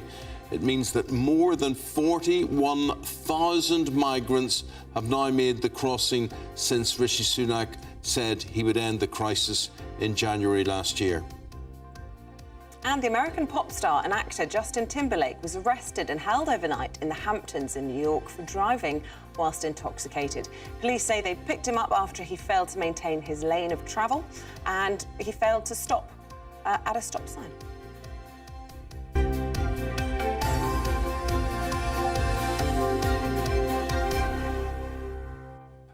That's the thing about stop signs and red lights. You kind of got to stop at them. Kind of stop. Stop. Here's a clue. This big red light in front of you, or this sign that says stop. But a lot of people tend not to adhere to that or seemingly see them or not. So, Justin Timberlake, tell us what you think of him. And I mean, I'm surprised people are allowed to drive with any alcohol. There should just be like, driving should be alcohol-free. I think keys should actually have a breathalyzer that disables the car when, you know, you have to take a breathalyzer in order to start the car. And then you couldn't drive if you've had any alcohol. I think that's a great idea. It would save a lot of lives. But anyway, they're making an example of him, at least, and hopefully that will raise awareness about it. OK, if you're heading out in the car today, is it a good day for a drive? Aidan McGivern will tell you. A brighter outlook with Box Solar, sponsors of weather on GB News. Hello and welcome to the latest update from the Met Office for GB News. It's a beautiful start out there today and it's going to be fine for the vast majority. Warm, sunny spells. One exception, the far north and northwest of Scotland, where it is turning cloudier and there will be some outbreaks of mostly light rain as the breeze picks up through the morning. Otherwise, plenty of sunshine out there. The showers and thunderstorms that some spots received yesterday a thing of the past. It's going to be settled as a ridge of high pressure builds in, and in the sunshine, feeling pleasant enough. Temperatures not far from average. It's no heat wave, but highs into the low 20s in the south, mid to high teens further north. However, there is an exception to the mostly fine rule, and that is across central and especially northwest Scotland. You can see there for Lewis and Harris, outbreaks of persistent rain moving in, the breeze picking up as well. It's going to be a blustery night with that rain and the winds picking up. Across southern and eastern Scotland, 1 or 2 showers, otherwise largely fine. Northern Ireland, sunny spells to end the day, and plenty of fine weather across England and Wales. It's going to stay warm into the evening with light winds as well. Summer, finally, across many parts of the UK. Into the early hours of Thursday, the rain across Scotland tends to ease. It's a relatively weak front, although a few spits and spots could turn up across the north coast of Northern Ireland, as well as through the central belt. But for the vast majority, it's a dry start to Thursday. Temperatures in some shelter spots in the single figures, light winds, so a fresh start, but quite quickly it will warm up and there'll be plenty of sunshine on offer into the afternoon. Once again, for the vast majority, it's a fine day. However, for the south coast, just the chance that a few showers will turn up later in the afternoon. Where we've got the sunshine, feeling pleasant enough. Temperatures a little higher compared with today, with highs of 22 or 23 degrees. That warm feeling inside from Boxed Boilers, sponsors of weather on GB News. We now get to the time of day where it's time for our Great British Giveaway. £16,000 worth of prizes, 15,000 of that is cash and another 1,000 in summer treats. And it could be yours. Have a go. Don't miss out on your chance to win our Summer Spectacular. And have we got a prize for you? First, there's a totally tax-free £15,000 in cash to make your Summer Spectacular. Spend that extra cash however you like. You'll also win a brand new iPhone, Apple AirPods, and if that wasn't enough, a £500 voucher to spend at your favourite UK attraction. So you can enjoy amazing days out this year. For another chance to win the iPhone, treats, and £15,000 cash, text WIN to 63232. Text costs £2 plus 1 standard network rate message. You can also enter online at gbnews.com/win. Entries cost £2 or post your name and number to GB06 PO Box 8690 Derby DE1 9TT. UK only. Entrance must be 18 or over. Lines close at 5 p.m. on the 28th of June. Please check the closing time if listening or watching on demand. Good luck. Well, we'll take a break and still to come. He may be holidaying in Sardinia, but is it time Britain brought Boris Johnson back home into the political fold? We'll be debating that next. See you in a moment. Hi there, I'm Michelle Dewberry and I'm going to take a second to tell you all about my show, Dubes & Co. We start off with the issues of the day. We then bring in both sides of the argument. We get rid of the disrespect. And then you throw me into the mix. And trust me, I'll tell it exactly how it is. And then, of course, the magic ingredient, you at home. We mix it all together and what have we got, in my opinion, the best debate show in town. Monday to Friday, 6 till 7 on GB News, Britain's news channel. This is GB News and we are Britain's election channel. This vote may seem to be about the politicians and the media, but it's actually about you. We won't forget that. Join us up and down the country as we follow every moment together. More than ever, it's important to hear all sides as you make your decision in the run-up to polling day. This is GB News, the People's Channel. Britain's election channel.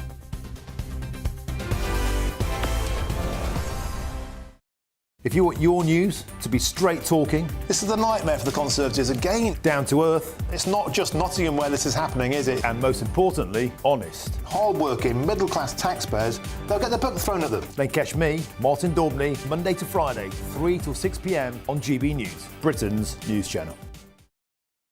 In the GB newsroom, we bring you the news as it happens. With our team of dedicated journalists across the UK, GB News brings you accurate reporting of the day's topical agenda. When the news breaks, wherever and whenever it's happening, we'll be there. This is GB News, the People's Channel, Britain's news channel. Join me, Neil Oliver, every Sunday night at 6 p.m. on GB News. And if an hour is not nearly enough for you, go to gbnews.com for special extended episodes online every Friday at 9 p.m, where we can truly get into the nitty-gritty of what's going on. GB News, Britain's news channel. Are the newspapers getting you down? My wife didn't divorce me that month. Struggling to separate the wheat from the chaff? I know that it's a bit of a circus at the best of times.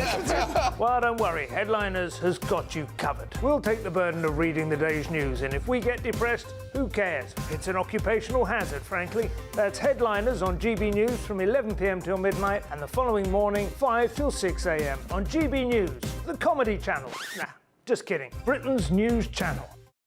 GB News is Britain's election channel. And when the big stories break, we're tackling them on Britain's newsroom. When we disagree, and we disagree a lot, it's even livelier than normal. We don't disagree that much. We do.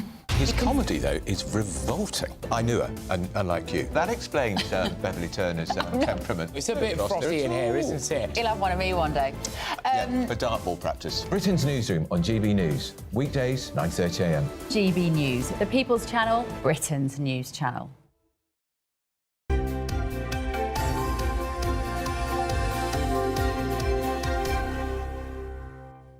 Happy birthday, Boris Johnson, today. He's 60 today, and what's he doing? Well, he's enjoying it in Sardinia, beautiful Italian island, and it is a big birthday, so fair enough, I suppose, if he wants to have a big party. It just so happens to be in the middle of the election woes for the Conservatives. Well, and quite a few Conservatives might want him back to be a face, a charismatic face that would attract voters, and quite a lot of people are very glad to see the back of him.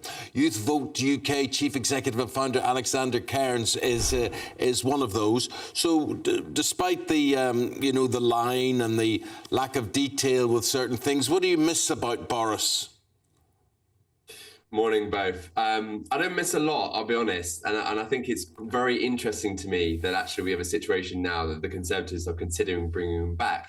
Let's remember actually that Rishi Sunak brought back David Cameron, probably for a similar reason actually as Foreign Secretary, that he was really looking at lots of seats around the country and starting to panic and thinking, who can I bring in to support me? I actually think that Boris is deeply unpopular. He was forced out of office. And actually, I think the Tories are in such a difficult situation now that they're looking to him. But actually, people shouldn't have short-term memory loss. Actually, he was forced out of office. A lot of people died from COVID. We're the 6th highest number of deaths from COVID under his watch. He appointed a minister that he knew was kind of groping other men. This is not someone that the public should think, he's the savior. And I think the Tory party really needs to finally move on from him, because how many times are we going to see this situation where the polls start to drop and they think, let's bring back Boris, So no, Eamonn, to your question, I don't miss him at all. But don't forget, Boris Johnson won an 80-seat majority. He also was very successful and popular as London mayor. He's seen widely as a sort of something of an electoral golden goose, very successful at campaigning. He's got a charisma. Perhaps he just happened to face a particular time in office that didn't suit his skill set. Admittedly, COVID was, a pretty unique set of circumstances for any leader. Might he be more successful if he had another go? No, I don't think so, because I think a lot of the public will now, in their mind, have a perception of Boris Johnson. I think you're right. The worst thing that he did actually was try and run for Prime Minister. When he was Mayor of London, I remember lots of people that aren't naturally Tory voters voted for Boris Johnson. He was really popular. He did a great job at being an ambassador for the city, lots of good work on the London Olympics. I remember that very, very well. But the moment, actually, he went from being a good campaigner and a mayor, which actually suited his skill set, to being Prime Minister, which is a very serious job, especially during COVID, where we needed him to be across the detail. He wasn't across the detail. So the reality is the worst thing he did actually was let his ego and let people around him push him into running for party leader and becoming Prime Minister, because actually he was very popular and now he's very deeply unpopular. How heavily did he rely on Dominic Cummings? How much did he need Dominic Cummings? A lot. And actually, that's another issue that you see, because let's say hypothetically that he came back and Rishi Sunak gave him a prime kind of role, and for whatever reason he managed to save the Conservative Party and actually they got, let's say, a majority. The reality is that someone like Boris actually had the most powerful advisor running the country, which again is a little bit of a ridiculous situation. You know, the advisors are meant to be advising the Prime Minister and he makes decisions. But everyone knows that essentially we had Dom Cummings that was pretty much the Prime Minister, which is actually laughable, you know, not elected, you know, very difficult to hold someone like Dom Cummings accountable, apart from, you know, the Prime Minister that got rid of him. But, you know, he's not someone that stands in a seat, you know, the public can't vote for him. So actually the whole thing, you know, the Conservative Party almost took this like a little bit of a joke, you know, let's bring in some people. And it was a Brexit election. People forget that, you know, it was against Jeremy Corbyn. It was very much a Brexit election. There was very little other detail in that election. So as much as he got a big majority, it was about one topic. A lot of the public were fed up. I get that, but this is a different election, and bringing him back, I don't think will have any impact whatsoever. You don't think at all. You don't think him out and about pressing the flesh and being, let's not deny it, a television personality, because that's what he is. He's like Donald Trump from that point of view. He was famous through a TV program, and that makes him popular, and people recognise him. Oh, we know you. Oh, we'll vote for you and whatever. But you can't see any huge benefit at all in him going around and pressing the flesh.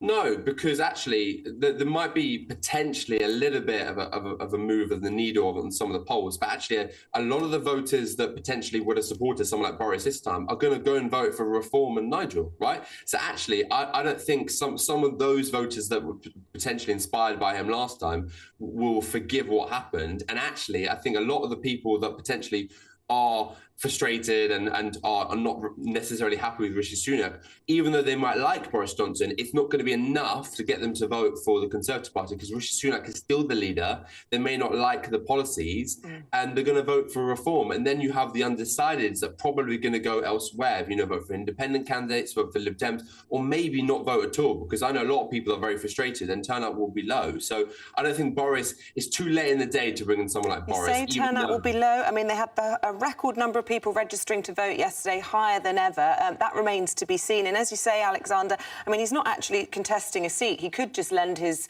support to the Conservatives, which a lot of people, you know, says that's probably his skill set is out campaigning.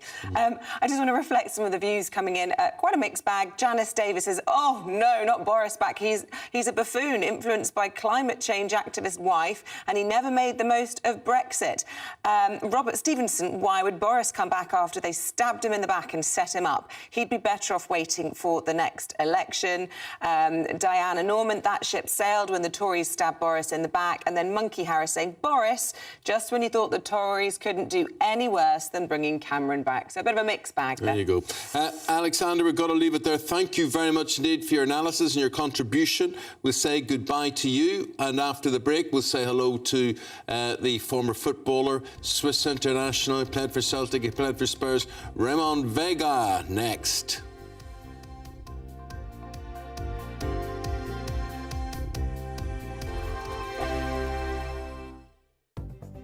The latest GB News travel.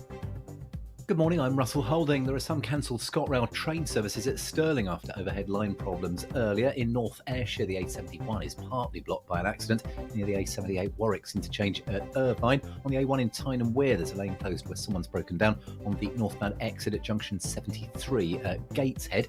In London, on the North Circular, the outside lane's closed westbound after an accident between the Neasden interchange and the Iron Bridge junction, with queues from the bottom of the M1 at Staples Corner. Also in London, the A23 is partly blocked each way by an accident between Hooley and Coulston, causing queues. In Kent, the A2 is partly blocked westbound by an accident between the M2 and the A227 between Strood and Gravesend, causing queues. And on the M26 in Kent, there are westbound queues towards the M25 because of roadworks. That's the latest. You can stay up to date throughout the day by visiting our website, gbnews.com. GB News is Britain's election channel. And when the big stories break, we're tackling them on Britain's newsroom. When we disagree, and we disagree a lot, it's even livelier than normal. We don't disagree that much. We do.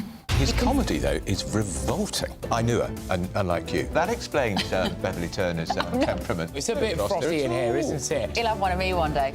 For dartball practice. Britain's newsroom on GB News. Weekdays, 9:30 a.m. GB News, the People's Channel, Britain's news channel.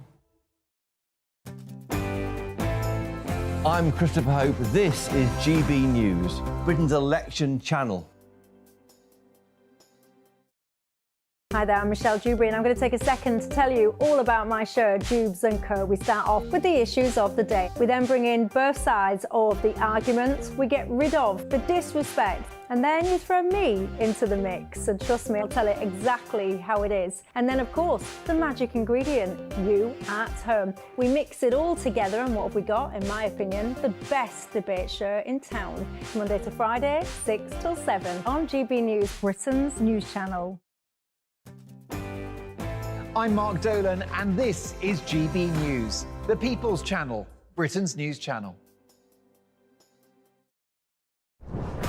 This is GB News, and we are Britain's election channel. This vote may seem to be about the politicians in the media, but it's actually about you. And we won't ever forget that. Join us up and down the country as we follow every moment together. Now more than ever, it's important to hear all sides as you make your decision ahead of polling day. We're here for you. This is GB News, the People's Channel, Britain's election channel. I'm Simon Evans, and this is GB News, Britain's news channel.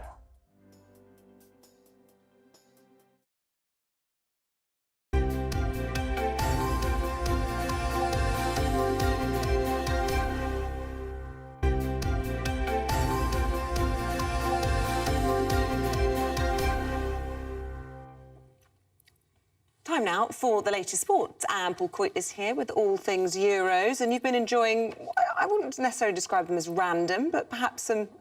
More importantly, have you been enjoying any of the Euros, Isabel? Have you dropped in for any of the... I haven't partaken yet. You haven't partaken yet because Scotland's huge game for Scotland tonight. So what time is it? An 8 o'clock kickoff tonight? It's 8 o'clock kickoff. They're playing Switzerland. So this is Switzerland won their game 3-1 when they played Hungary. So they're looking good. All they need to do, they're just thinking, if we can beat Scotland, then we're going to be through to the knockout stage. Yeah. Scotland desperately need to win. There's no question about... So quite reverse for Scotland. If they don't win this, then they're not going to reach the playoffs. Yeah, absolutely. See, the thing is, at the start of the qualifying, Scotland were doing really well. They beat Spain early on, but now they've just hit this wobbly patch, and this is probably not the time that you'd want this to happen. Now, Germany, we mentioned this earlier, played Germany the first game of the Euro. So it was Friday night. It was in, it was a packed crowd, just as you'd imagine. The home nation are opening it up. I was wondering whether it might be a good idea that you played Germany. Obviously proved that it wasn't, because it was 5-1 and it ended up, and the only goal was an own goal anyway. So I think it's probably it's almost a free hit that they had against Germany. So now these next two games come. And obviously this is the most important one, because if they lose, that's it again. You had this genius idea of if we're going to get some analysis on Switzerland, let's get a former Swiss international footballer who played for Celtic and Spurs, amongst others here, Ramon Vega. Yes. But we can't get him today. Well, I've just spoke to him just now. Yeah. The problem is, it's technical things. I think there's a point where maybe since he reached 50, which has only just happened, all of a sudden anything working technical is like my dad used to do when he used to... Are we actually blaming it on the guest? Yes, I am, absolutely am. Ramon, this is on you, my friend. This is on you. But we do have Alex McLeish is going to join us, and maybe Ramon will be with us a little bit later. He's just trying to sort out the line at the moment. Well, Alex McLeish is older. Yeah, there's no guarantee he's going to get it right. He'll have someone to do that. You know for what? him. Alex is former. He's played more games. I think third most caps than any other Scotland player, and also Scotland manager twice. He'll have someone to do that for him. Well, I have a 3-hour Zoom call today, right? It's not, except it's not Zoom, it's some other thing on my phone that somebody's put in my phone.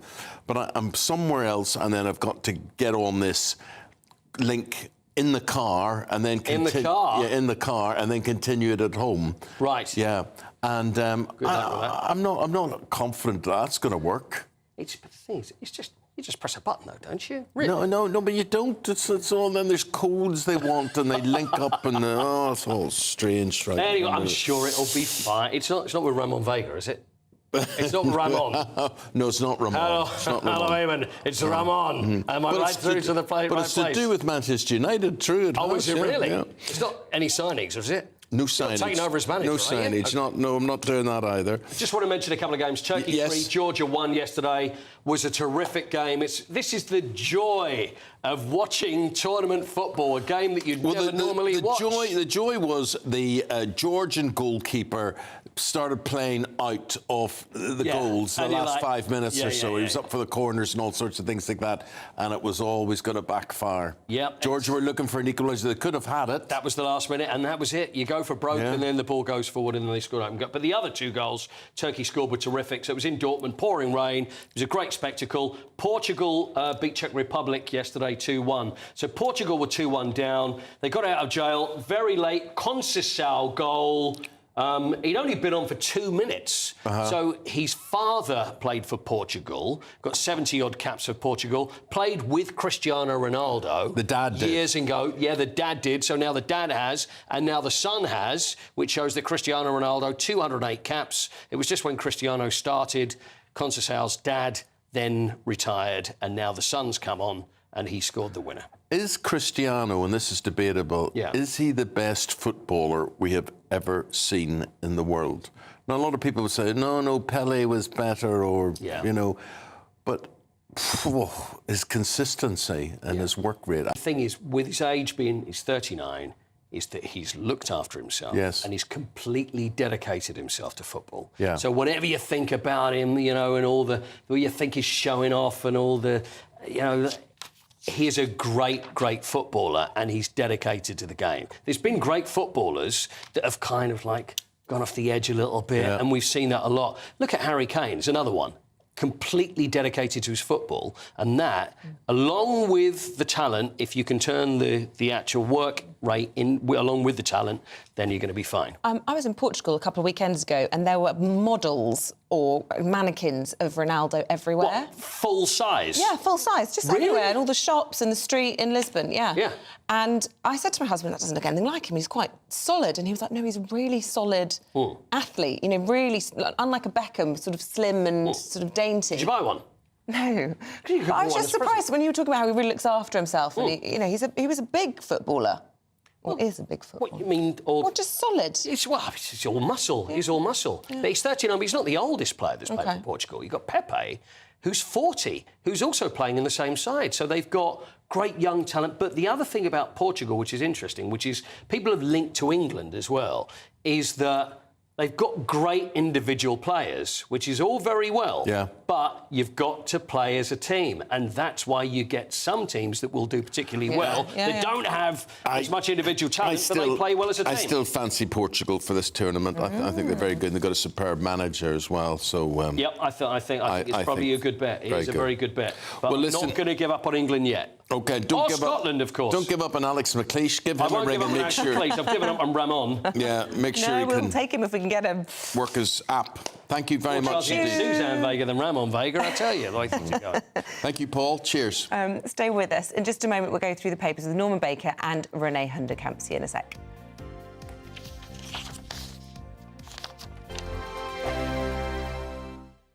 GB News is Britain's election channel. And when the big stories break, we're tackling them on Britain's newsroom. When we disagree, and we disagree a lot, it's even livelier than normal. We don't disagree that much. We do.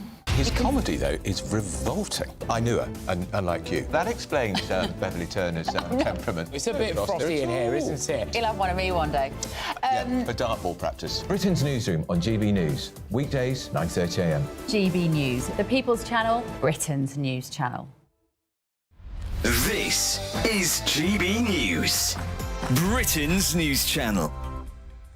Today, we've got a veteran who endeavours to help those suffering from anxiety in all its various forms and manifestations. Yes, over 3 decades, Simon Lee has established himself as a pioneer, seeking new ways to coach personal development and mental strength. Now, look, there's this famous phrase, isn't it, that hard times create weak men and weak men create hard times. Is that the kind of philosophy that your work is based on? Absolutely, absolutely. Because as a child, I received a masterclass in how weak men create hard times.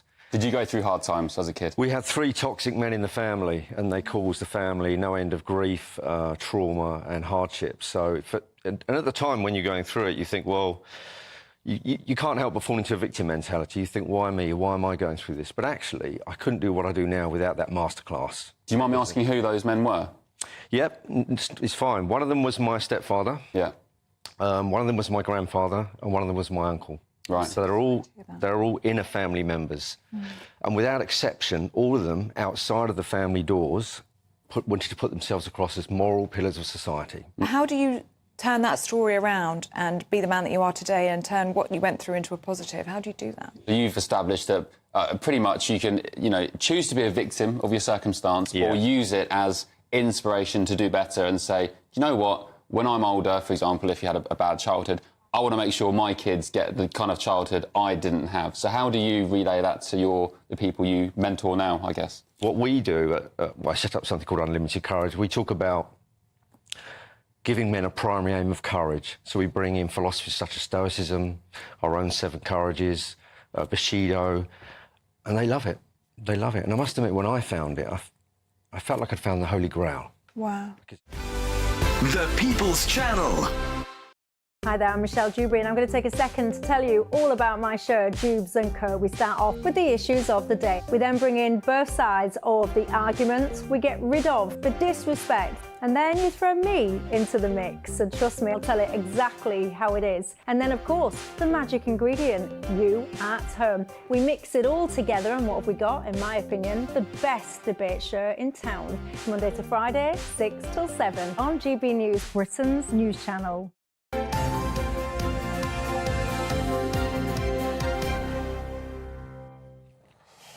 We're looking through what's making the headlines with the medical writer and GP, Renee Hunderkamp, and the former Liberal Democrat Minister, Norman Baker. Welcome back to both of you. Let's start, shall we, Norman, with an international... Oh, no, yes, Stalin would be proud of the number of our targets in the NHS. That's in the eye. Crikey. Yes, not really international in the sense that Stalin's not there to defend himself, as it were, but this is just as Jeremy Hunt, the Health Secretary, as was, Chancellor now, talking about the NHS having too many targets, telling a constituency meeting in his present constituency, or future constituency if he's elected, that he would have done things differently when he was held back by Rishi Sunak, and generally going off message. I mean, there are 2 things here, I think, first to concentrate on. One is that he's saying something different in his own patch than he's saying nationally. He's not defending the Tory line. He's trying to hold his seat because he's under great threat for the Lib Dems in his seat from losing that. He's put a huge amount of his own money into to try and hold his seat, and I don't think he will do it, actually, looking at the latest polls. The second thing is, on the substance of the issue, are there too many targets in the NHS? I suspect there probably are, which is what he's saying. And I know from my time as a crime prevention minister that if you have targets for the police, for example, that will skew what the police do. The police will want to solve as many crimes as possible, so they pick up a whole lot of students in March for having cannabis. And the serious crimes, which take a lot of investigation, a lot of time, don't get investigated in the same way because they want to make sure that they get the numbers of criminal convictions up. So the targets can skew things in an unhelpful way. Since you have mentioned his constituency, we do have to, for legal reasons, just quickly rattle through the names of the other candidates. Graham Richard Drage for Reform, Paul Follows for the Lib Dems, of course, Jeremy Hunt for the Conservatives, Ruby Tucker for the Greens, James Walsh for Labour and Harriet Williams for the Women's Equality Party. What are we going to say, Renee? So I think this is really interesting because what it also does is it increases bureaucracy. And when you increase bureaucracy, you add to the cost. So we saw in A&E targets when they were introduced way back when, that all that happened is that hospital bosses got together and thought, right, we have to achieve this 4-hour wait. So what we'll do is we'll create another ward next to the A&E ward called the Acute Assessment Ward, and we'll shuffle people in there who we can't get out of the door at 4 hours. But in there, you need more nurses, more doctors, more staff. You then need more paperwork, back office, to see if people are meeting the targets. So this is where NHS inefficiencies can be absolutely scrapped. We don't need more targets. We need to get rid of all of this paperwork, paper pushers, people trying to achieve targets, get rid of them, get doctors So and it's nurses. about box ticking and justifying people's Absolutely. positions and whatever. Can I talk to you about another medical matter, Renee? We left things hanging at the last newspaper review about what people eat and what they eat, particularly while they sit on the toilet and indeed in the shower. Now, I mean, I don't know why I'm laughing at this. I mean, this how anybody eats in the toilet, number one, and then how could you eat in the shower? Well, the shower's a real feat, isn't it? They should be given an award for inventiveness. I mean, look, this is disgusting, isn't it? I mean, if I'm eating somewhere in a restaurant, I wouldn't take my roll with me to the loo. Why? Because... That's a loo roll. Yeah, well done. Boom, boom. Boom, boom. But this is really disgusting. You know, the things that are in toilets that make us sick, like E. coli, which is in poo, you know, would you really want to wipe your hands and then grab your roll again? You know, what are they doing with this food? Why They are they think this doing is it? a particular penchant for young adults. A quarter of young adults admit to eating snacks while sitting on the loo. Does this not come back to this obsession we now have as a nation with eating? You know, I do watch mums in parks pushing food down Johnny's face as he comes down the slide. They've always got food in their bag. People seem to think that they need to eat constantly, even when they're on the loo. It's marketed that way. I mean, it's like any spectator sport. I mean, this is an American thing, that you cannot watch a game of tennis or a game of football. Go to the theatre. Or go to the theatre or cinema or anything like that, unless you're sticking something into your mouth. And the cinema, I have to say, that they sell popcorn. I just can't believe it. So they just create food there, which then annoys everybody else who's not eating that particular food at the time, because it's so noisy. I want to know how you can eat a spaghetti bolognese in the shower. Wow, the mind boggles. But, Renee, this really winds me up as a mum. We've got kids the same age, but I feel like there's an unnecessary number of cake sales and it's like yesterday they were selling donuts and lemonade at school. Make sure you bring in money so that they can buy this, and then on Monday next week there's a bake sale. And I just tear my hair out. I really don't want my children So eating you're those trying to things. give your child one message and then they're getting this other message. I absolutely agree. Snacks all the time. Why do they need snacks? You know, the French have a very good approach to food with their children, and it is that it's fine for a child to be hungry. 3 meals a day with the family, eat what the family eats, and in between, if you're hungry, it doesn't matter. Piece of fruit or a bit of carrot if you're starving. Yeah. That's the test. If you don't fancy an apple, you're not hungry. Exactly. That's what I say to my poor deprived children. OK, where should we go after this? Tory hopefuls are jockeying for positions as post-poll race to succeed Sunak looms. And this is according to Lucy Fisher, who's been talking to people within the party, which is the FT. And she's been hearing that actually, rather than focusing on trying to win, they're all recruiting aides and preparing for, you know, who could ultimately be the two who end up on the ballot paper. Well, I mean, first of all, it's interesting. The Financial Times, of all papers, has led with a very, very overtly political story like this. Tory hopefuls jockey for position. But secondly, I think, you know, we come back to the previous discussion in the last hour. You can almost feel sorry for Rishi Sunak because everybody else is conspiring round him to replace him. They all assume he's lost. They all assume he'll have to resign as Prime Minister and therefore leader of the party after the election, and they're all jockeying for position. But, of course, the reality is that while they're doing that, they're not campaigning, they're not trying to get votes for them for the party, they're looking after the number one. And the joke, of course, is that these people who are conspiring may not be there. They might lose their own seats. So, you know, what will happen to the Conservative Party after the election will depend on which MPs are re-elected or elected, because that will shape the feel and the numbers of the party. And there's no point in conspiring until you know who's going to be there. But the party is at a crossroads, isn't it? The direction of travel for the party. I mean, George Osborne yesterday saying that Sunak's fighting the wrong campaign. The Times today talking about actually, if this latest poll is correct, there'll be 61 One Nation is left, 34 on the right of the party. They ought to remember, actually, there will be more sort of moderate, centrist Conservatives in the party, and they're neglecting that part of it. What they end up doing will be in relation, I suppose, to Nigel Farage and his vote share. Well, I would argue that they're not neglecting the centre of the party. In fact, I think the fact that they've stayed so central is why they are not picking up any traction. Because if you look at what's happened across Europe, if you look at the response that people have given to Farage and the likes, there is a groundswell of movement out there that wants more radical thought. No one, not Starmer, not Rishi, are actually demonstrating radical thought. It's all the same. Elections have been traditionally won in the centre. That's what happens. And when a party goes to the extreme, Jeremy Corbyn under Labour, for example, then you end up losing votes. And you end up coming back to that central point because that's where you get the majority of votes with the public at large. Historically, the world has changed. We have an immigration problem across the world, not just in the UK, across the world, which is exercising people's minds because it impacts on their daily life. The world has changed. Yeah, there is an issue of immigration, of course there is. But I think if the Conservative Party decides that the future of its election prospects is to go further to the right, he will end up losing votes rather than gaining them. Because you're looking to pick up 38, the Lib Dems, according to this Lotus polling, yes. and it will be in these marginals, places where Jeremy Hunt is having to pretend not to be right-wing and be more centrist, yes. because otherwise they're going to lose the seats to the Lib Dems. Well, the seats the Lib Dems are going to pick up at the election, in my judgment, are the ones in the South East, particularly. In the leafy, softy, liberal South. They are. But that's going to, apart from the impact of the Tory party, will be to remove the centrist MPs, because that's by and large where they are. Well, it's interesting. It will certainly be... So then you've just contradicted yourself. So elections are not won from the centre, then? No, they are. They're won by centrist Lib Dems. There was a proposal that future transfers for footballers in the Premier League. And let's admit the Premier League has a disgusting amount of money swilling about it, absolutely disgusting, and a lot of people benefit from that disproportionately. But so there was a woman who could be a possible sports minister from here on in, and she was saying she would look at a survey there has been looking at taking 10% of a transfer fee and donating it to government. Starmer said no on this yesterday.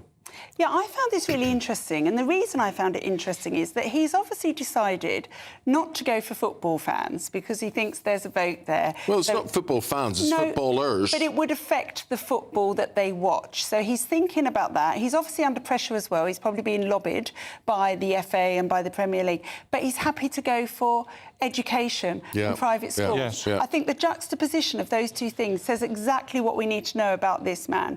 That there is politics of envy going on. He is much more left-wing than he is trying to pretend. And this, I think, demonstrates it. But this is the wrong decision. I mean, I couldn't believe that he was so definitive about this, ruling it out altogether. His own shadow culture secretary is in favour of it. There's been a fan base report which recommended it. Tracy Crouch, a Tory MP who I've got a lot of time for, actually, ex-sports minister, was in favour of it. And actually, Eamonn, you're right, there's far too much money in the Premier League and not enough money at the ground level, where you want to be growing players and supporting communities. I think it's a popular policy. Why he's ruled it out is beyond me. I agree with you, Norman, that I think who on earth's going to object to this, really? The people who benefit from this are greedy agents and greedy players. And the wage, the salaries that footballers are paid are completely inflated, completely disproportionate to the value they are to the club. Well, a footballer will earn more in a day than many people earn in a year. That cannot be right. Absolutely, yeah. Instead, put 20% VAT on private schools, which disproportionately affects school children. Yes, well, there are choices to be made, and I think Starmer's made the wrong one in ruling this out. I really do. Okay. Renee, this one is a medical one in cancer care, and we are 20 years behind, I think, Scandinavia. Specifically, survival rates for prostate, bowel, breast and cervical cancer are only just reaching levels that other nations achieved in the early 2000s. That's a heck of a gap, 20 years. It's a big gap, and to put that into perspective, if you're a woman that gets bowel cancer, your 5-year survival rate in the UK is 57%, which is not overly brilliant, is it? It means that 40% of people more are going to die within 5 years. In one of those countries, Denmark, it's 72.7%. So 3/4 of women will survive. Now, this is something we've seen for years, and there's many contributing things. I mean, our lifestyle, we come back to, Eamonn, all feeds into this. It's the reason we're getting more cancers. But at the same time, does it not come back to making choices and talking about the NHS in a sensible, grown-up way where we say, this is where we want to focus our money, on saving people's lives who've got cancer, not X, Y, But Z. look at the taxes people pay in Scandinavia. I mean, we complain about our tax level here, but they're taxed through the roof, aren't they? They are, Isabel, and I agree with that. But nearly £200 billion a year goes into the NHS, and it's absolutely shocking. That's actually now about fourth in terms of investment per capita GDP in Europe. Yeah, 50% of everything the government spends goes into the NHS. So we're not underspending, but what are we doing with it? So there's a question, and we need to look at the inefficiency in the NHS, and it's massive. I've already bored Norman senseless with this. You haven't bored me. I thought it was rather interesting. You are interested. we need to actually think about. We're doing too much. We're doing too much. Too wide. We're doing things that aren't necessarily even medical. I mean, I know that it's really, really popular to have IVF on the NHS, but actually it's not a medical condition generally. And I know it's not going to be popular, Isabel, but people are dying of cancer. So we need to be honest with people and say, this is where we're spending our money. Do you want to fix varicose veins? Do you want to do vasectomies? Or do you want to fix cancer? Or do you want to look through poo? Cow poo, 50 years on, Norman. Tell us what they found. This is the story in the Mail about this person, Mr. Steele, his name is, who lost his Rolex watch 50 years ago and couldn't find it. He's a farmer, searched through the fields endlessly and had considered that his watch had gone missing. And it's now turned up. It had been eaten by a cow and gone through the cow's 4 stomachs, because you have 4 stomachs, a cow, and languished in the field for 4 decades. And it's now been found by metal detector and returned to its rightful owner. He's now 95, so a nice story for him. Sadly, the watch is no longer working. OK, so it's worth nothing. I mean, it's worth something for him. I think it's a Rolex. I think it will probably be worth quite a lot once it's serviced. But it stopped anyway. There we go. What a tale. I'm trying to think of a funny pun, but I can't think of anything clock and cow pat related. But anyway... I wonder how the cow is. Because we have been quite concerned about cows over the last... Dead, I would imagine. No. Thank you, Renee and Norman. Appreciate it, guys. Going to be back in 45 minutes' time. Let's now get a weather update. We say good morning to Aidan McGivern. That warm feeling inside from Boxed Boilers, sponsors of weather on GB News. Hello and welcome to the latest update from the Met Office for GB News. It's a beautiful start out there today and it's going to be fine for the vast majority. Warm, sunny spells. One exception, the far north and northwest of Scotland, where it is turning cloudier and there will be some outbreaks of mostly light rain as the breeze picks up through the morning. Otherwise, plenty of sunshine out there. The showers and thunderstorms that some spots received yesterday, a thing of the past. It's going to be settled as a ridge of high pressure builds in, and in the sunshine, feeling pleasant enough. Temperatures not far from average. It's no heat wave, but highs into the low 20s in the south, mid to high teens further north. However, there is an exception to the mostly fine rule, and that is across central and especially northwest Scotland. You can see there for Lewis and Harris, outbreaks of persistent rain moving in, the breeze picking up as well. It's going to be a blustery night with that rain and the winds picking up. Across southern and eastern Scotland, 1 or 2 showers, otherwise largely fine. Northern Ireland, sunny spells to end the day and plenty of fine weather across England and Wales. It's going to stay warm into the evening with light winds as well. Summer, finally, across many parts of the UK.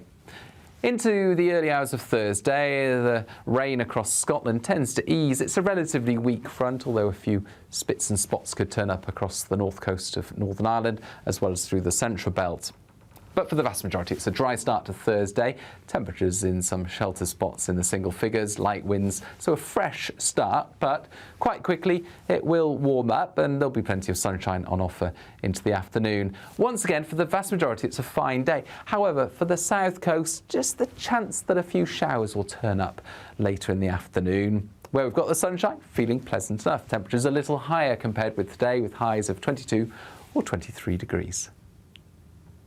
Looks like things are heating up. Boxed Boilers, sponsors of weather on GB News.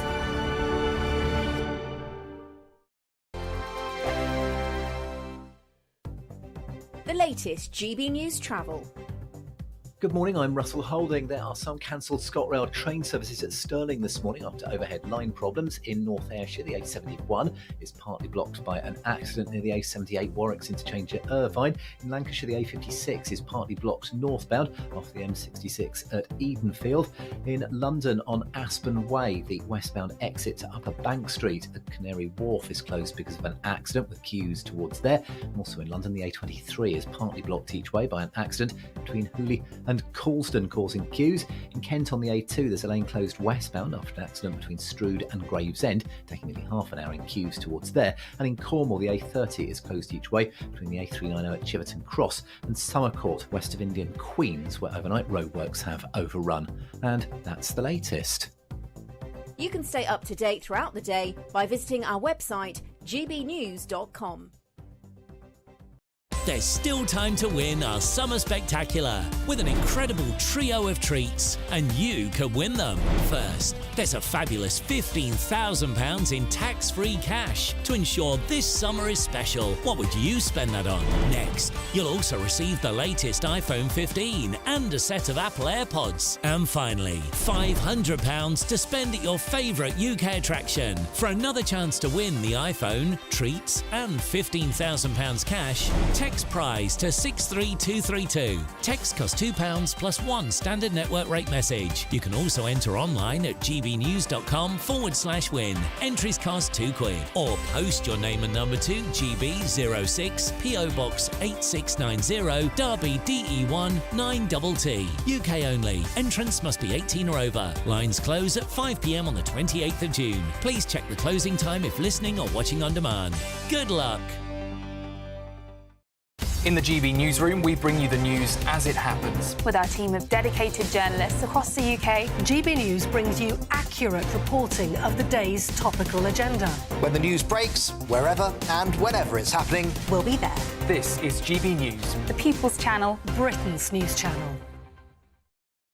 If you want your news to be straight talking... This is a nightmare for the Conservatives again. Down to earth. It's not just Nottingham where this is happening, is it? And most importantly, honest. Hard-working, middle-class taxpayers, they'll get their book thrown at them. They catch me, Martin Daubney, Monday to Friday, 3 till 6 p.m. on GB News, Britain's news channel. Join me, Nana Okoye, for an informative, interactive news programme with a difference. It's fun. It's true.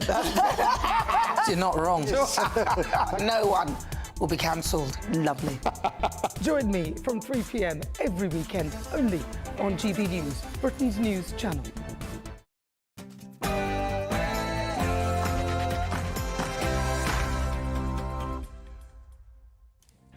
Good to see you. 8 o'clock is the time. It's Wednesday, the 19th of June. You're tuned into Breakfast with Eamonn Holmes and Isabel Webster. Good to have you with us. Leading the news this morning, inflation has dropped, hitting the Bank of England's 2% target for the first time in nearly 3 years. We'll be speaking to the Work and Pensions Secretary, Mel Stride, shortly. Sir Keir Starmer branded a tax threat by the Tories as his definition of working people prompts claims he's targeting savers. Boris Johnson sticks to his holiday plans as he shuns the campaign over fears of a Conservative decimation in red wall seats. And it's English Wine Week. We'll be joined by a master of wine to look at the best on the market. And in the Euros, Cristiano Ronaldo played his 208th game for Portugal last night as they squeezed past the Czech Republic with a goal from a player who was just 18 months old when Ronaldo made his debut. I was 3. Turkey beat Georgia 3-1 in a great game. And after their horror show against Germany, Scotland are back in action tonight. It's a must-win game against Switzerland. So we've got the Swiss defender who played for Celtic and against Scotland in Euro 96, Ramon Vega, along with Scotland legend as player and manager Alex McLeish. Both join us shortly. It's finally feeling a bit more like summer, but how high will the temperatures get and how long will it last? I'll have all the details in the forecast coming up soon.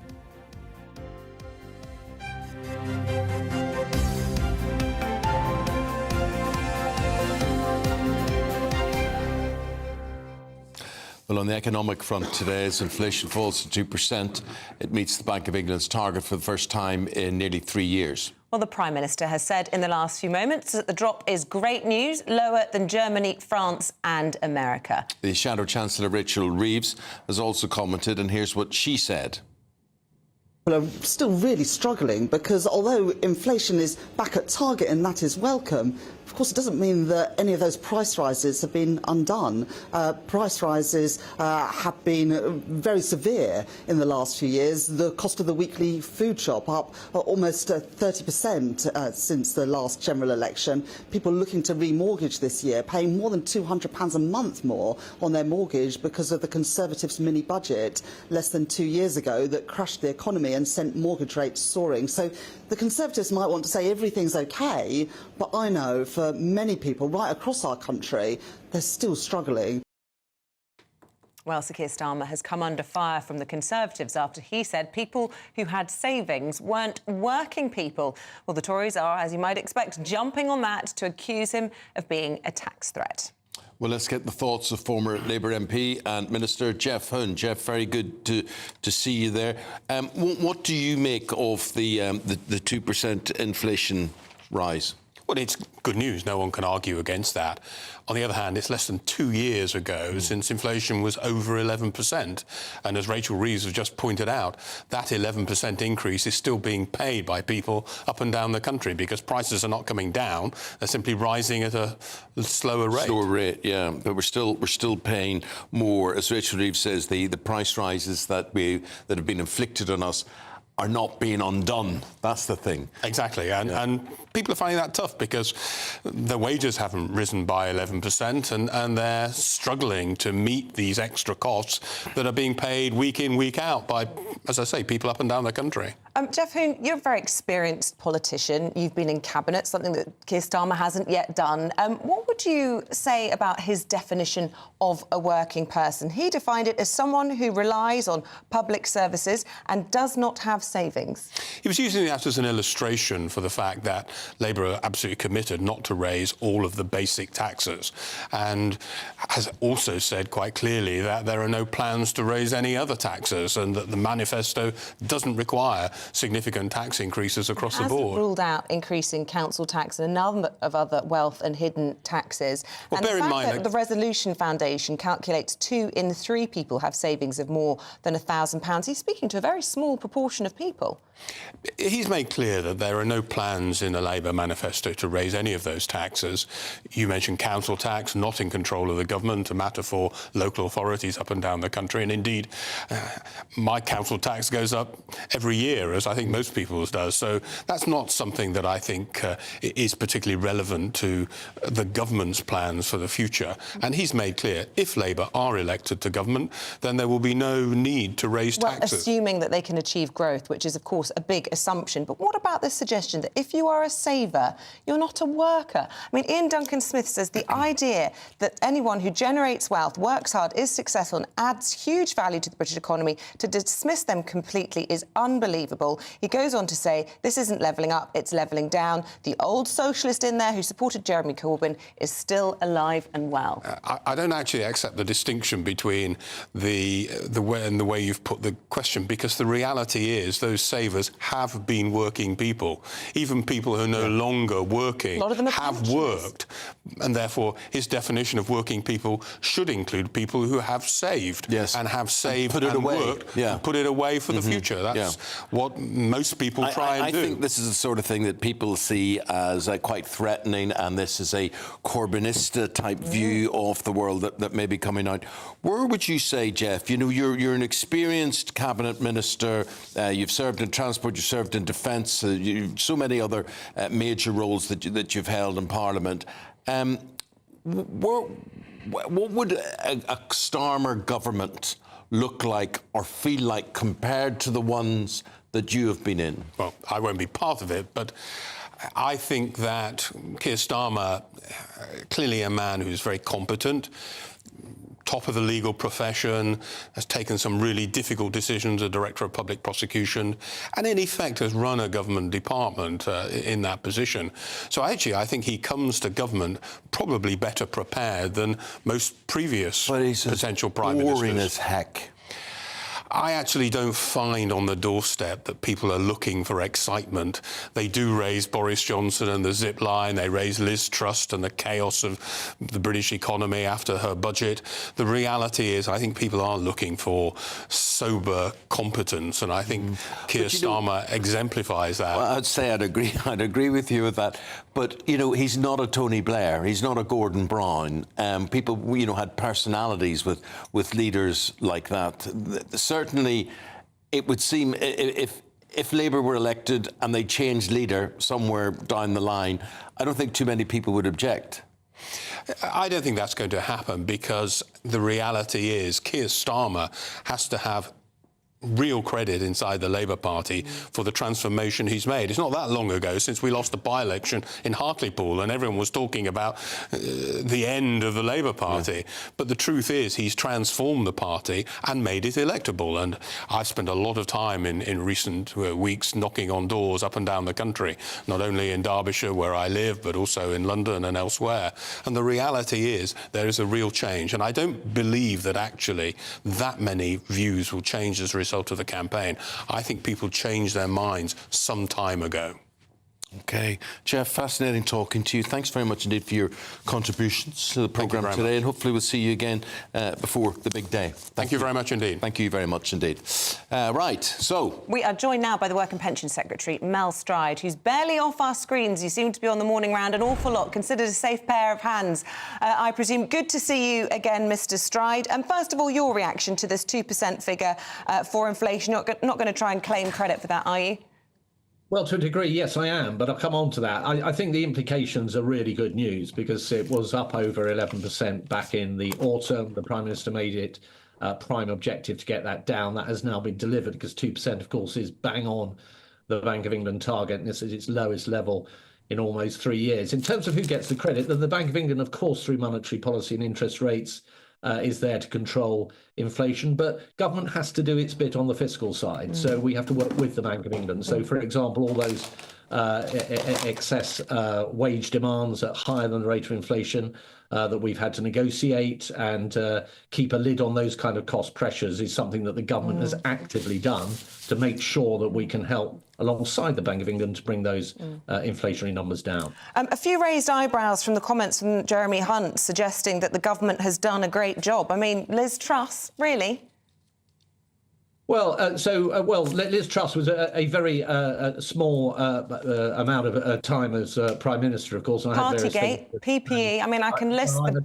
Yeah, but look, the bigger picture here that I think matters is, if you go back to the time of COVID, for example, is that Rishi Sunak, as then Chancellor, supported the economy through furlough. The economy contracted 10% overnight, if you recall, and we were worried about mass unemployment. That didn't happen because of the prompt action that Rishi Sunak took.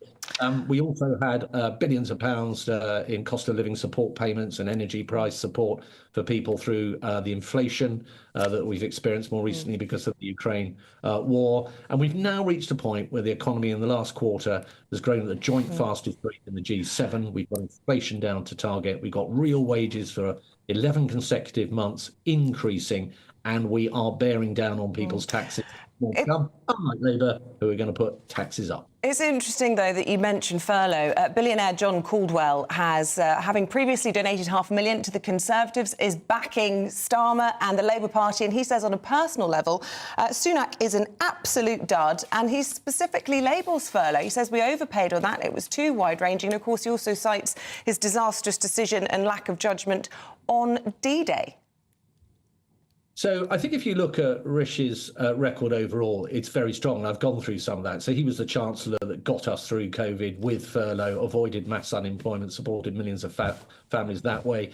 He was instrumental in the cost of living support we provided through a very difficult time when inflation was very high. He has now driven inflation down back to target. We have a very rapidly growing economy. We have real wages increasing. We've got a near record level of employment in this country. Almost, we've got very historically low level of unemployment. Those things don't happen by accident. They're because people need governments that take the tough decisions, the clear, bold actions to make those things happen. And the future, if we have an opportunity to form a government, is going to be lower taxes, building on the success that Rishi Sunak has achieved within the economy. But, I mean, as rosy as you're trying to suggest, why on earth are we seeing disastrous poll after disastrous poll? The latest from Ipsos puts the Conservatives at 115, reduced to just a mere rump. And the personal approval ratings for Rishi Sunak are embarrassing. So there is a definite challenger. The answer to your question is what we've got to get better and better at and push harder and harder on is opening people's eyes as to what a majority Labour government is going to mean. It's going to mean higher taxes. We've seen this latest paper, the Tribune paper, which was put forward by MPs, and Keir Starmer himself is a member of that group, showing billions of pounds worth of suggested tax increases, inheritance tax increases. I represent a rural constituency, and my farmers are very worried about passing their farm on average, getting lumber with a £600,000 bill, tax bill strung around their neck. There is a tax tornado coming our way from the Labour Party. They've got to be honest with the country and tell us exactly what that's going to mean to people. I mean, Keir Starmer now suggesting that people that have got savings, who are working people, are not working people and are therefore not exempt from the tax rises he's going to be bringing in, is absolutely appalling. Well, I mean, yes, but there will be tax rises. 20 million working people with Let's savings. be honest, you've baked in tax rises in the Conservative manifesto and indeed the spring budget, which will see tax rises even if you did, which is unlikely to happen, win the next election because you're refusing to change the tax thresholds. Well, so we spent £400 billion providing the support that I've gone through just now around COVID and inflationary support. And that has to be paid down. And that, as with other countries, has meant an increase in the tax burden. But if you look at the baked-in numbers, the OBR numbers, actually, what Labour are saying, what they're telling us about, is they'll take us to the highest tax burden in our history, highest since 1948, when records first began. But it's what they're not telling us about that is worrying. It is those inheritance tax increases. It is capital gains tax, where they've been talking about possibly aligning that with income tax rates. That will be a huge increase in taxation for millions of people. They've got to be straight with us. They've got to tell us, where are these taxes going to fall? Yes, but I suppose my question is, why is your message not cutting through? And, you know, George Osborne yesterday was saying that Rishi Sunak's actually just fighting completely the wrong fight by going after reform voters. Nigel Farage is predicting that next week reform will overtake Conservatives in the polls. So, you know, which direction do you think that Sunak should be taking? Because it's not working at the moment, is it? I think it's really important, as I say, that we keep pressing the fact that this is a binary choice. It's going to be Keir Starmer with very high taxes, where he's not telling us where that tax burden is going to fall, other than he's just included about 20 million people with savings who are working people. They should now start saving a bit harder, because they're going to get clobbered with additional taxes due to Labour. We've got to keep putting those points across, and Labour have got to come out with some answers. It's just not good enough to sit on a large poll lead and expect to keep quiet, keep a low profile, not say anything, not tell anybody what your real plans are, and just drift over the line. That's not good enough. And that's where we've got to continue to hold Labour to account and drive, and it's the media's job as well, to get those answers out. But his heart's not in it, is it? Rishi Sunak has almost given up. I mean, what on earth is he doing yesterday, swanning around in Clovelly, hanging out with Sir Geoffrey Cox in one of the safest seats in the country? He should be out fighting in the marginals. What he was talking about there, amongst other things, is exactly what my farming and rural community here are really, really worried about, which is the potential removal of a tax relief called agricultural property relief. And that means if a farmer passes on his farm at the moment, there isn't you have made that point, yeah. But it's an important point for our rural communities, because if he does get rid of that relief, then what it'll mean is farms being split up, because that money will have to be found. it'll be detrimental to the production of food in our country. We are a party that's brought in very clear targets around food security, because we think it matters that we produce our own food. I tell you, the Labour Party are not going to stand up for rural communities. They've had very little to do with rural communities for an awfully long time, because they haven't had much representation in rural communities. And I'm afraid, you know, they had a manifesto that had 87 words addressing farming. And they are not going to increase the amount of money going to farming. We will put an extra $1 billion in to farming, so we uprate the support for farmers by inflation. The Labour Party have not said they will do that. Farming and agriculture is going to get a really raw deal. So that's why Rishi was down in the West Country talking to farmers, because we care about that. OK, plenty of rural constituencies which are marginal as well. But Mel Strider, take your point. Secretary of State for Work and Pensions, thanks for joining us. I'm sure we'll see you again before the election comes around. Look forward to it. Thank you. Thank you. Bye. That's nice, isn't it? You get a government minister saying that he looks forward. Yeah. Looks forward to being interviewed by us. Obviously, so grueling are our interviews that they sweat and they enjoy it. And when they come through it, they're relieved to high heaven. The weather update. What's it going to be like? Well, I think it's threatening to be not bad. Here's Aidan McGivern. A brighter outlook with Box Solar, sponsors of weather on GB News. Hello and welcome to the latest update from the Met Office for GB News. It's a beautiful start out there today, and it's going to be fine for the vast majority. Warm, sunny spells. One exception, the far north and northwest of Scotland, where it is turning cloudier, and there will be some outbreaks of mostly light rain as the breeze picks up through the morning. Otherwise, plenty of sunshine out there. The showers and thunderstorms that some spots received yesterday, a thing of the past. It's going to be settled as a ridge of higher pressure builds in, and in the sunshine, feeling pleasant enough. Temperatures not far from average. It's no heat wave, but highs into the low 20s in the south, mid to high teens further north. However, there is an exception to the mostly fine rule, and that is across central and especially northwest Scotland. You can see there for Lewis and Harris, outbreaks of persistent rain moving in, the breeze picking up as well. It's going to be a blustery night with that rain and the winds picking up. Across southern and eastern Scotland, 1 or 2 showers, otherwise largely fine. Northern Ireland, sunny spells to end the day, and plenty of fine weather across England and Wales. It's going to stay warm into the evening with light winds as well. Summer, finally, across many parts of the UK. Into the early hours of Thursday, the rain across Scotland tends to ease. It's a relatively weak front, although a few spits and spots could turn up across the north coast of Northern Ireland, as well as through the central belt. But for the vast majority, it's a dry start to Thursday. Temperatures in some shelter spots in the single figures, light winds, so a fresh start, but quite quickly it will warm up and there'll be plenty of sunshine on offer into the afternoon. Once again, for the vast majority, it's a fine day. However, for the south coast, just the chance that a few showers will turn up later in the afternoon. Where we've got the sunshine, feeling pleasant enough. Temperatures a little higher compared with today, with highs of 22 or 23 degrees.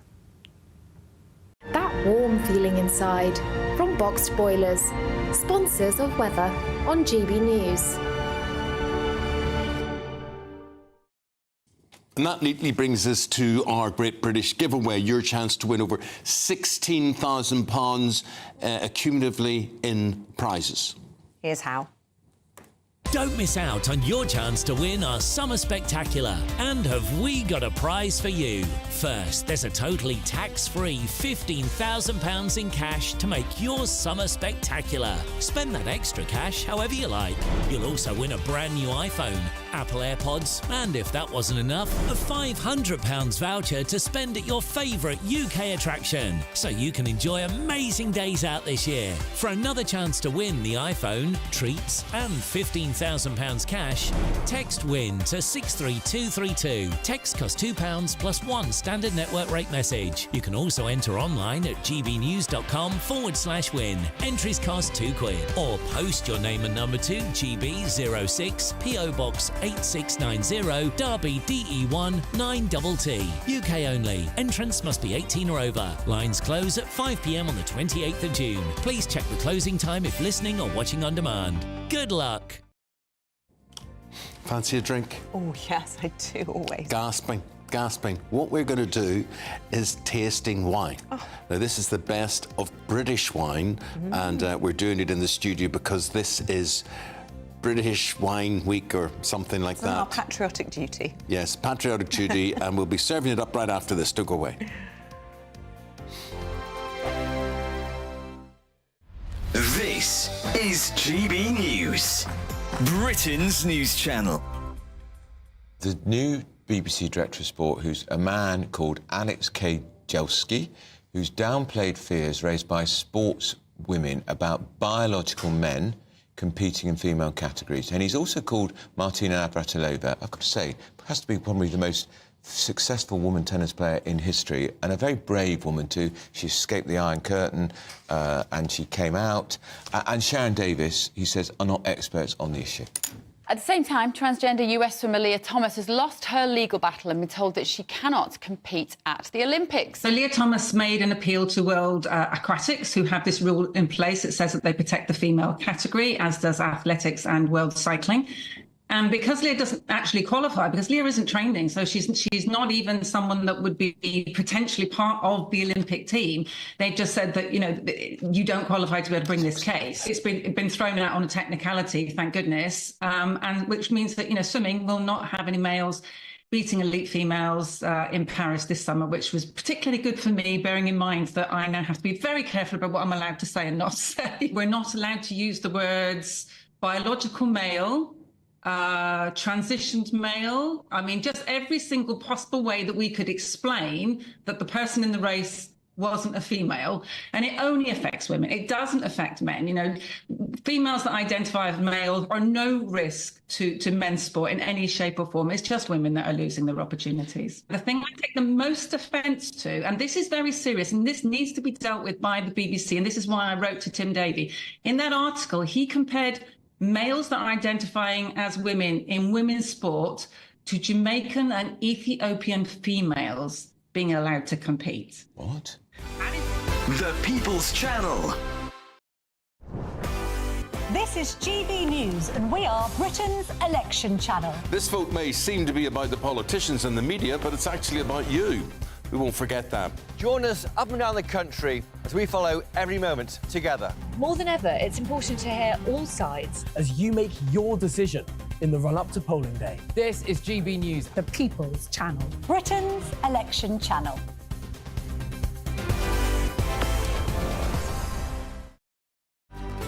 Good afternoon, Britain. Your lunchtime update on the stories that matter across the UK.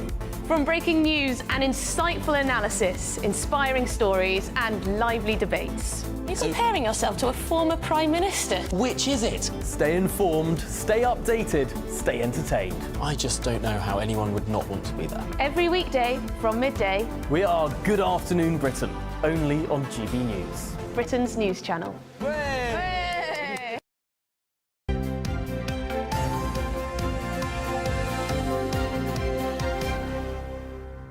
Now, this week is English Wine Week. There's a lot of wine in England that you don't know about. Yeah, and you know what? I think it's in our patriotic duty to try some, to sample it and explain exactly why we are doing so well as a nation when it comes to our wine. English Wine Week. So Bolney Wine Estate have been pioneers of wine since 1972. Products are in supermarkets across the land, and we're lucky enough to have some of them in the studio today. And we're joined by Master of Wine and Manager of Bolney Wine Estate, James Davis. James, thanks for coming in, my friend. Good morning. A lot of people, you mean, it was always a bit of a joke, English wine, you know, that we're doing what the French do so well. Are we doing it quite well? Look, I think the joke is now over, and English wines are increasingly world-class. We've got a sparkling wine here, a Blanc de Blanc, so it's made just from the Chardonnay grape. Absolutely competes with champagne. That's £28. You'll pay £40 plus for the equivalent champagne. Great value.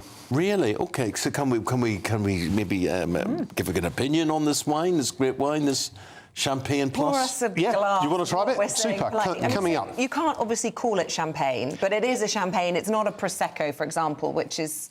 That's absolutely right, You Isabel. try this one, and I'll do the next. I like a Sauvignon Blanc rather than the bubbles. Super. Well, if you like Sauvignon, I've got something that I think is right up your street, Isabel. So let me pass you this glass of the Blanc de Blanc. Oh, OK. first, if you'd like to try that.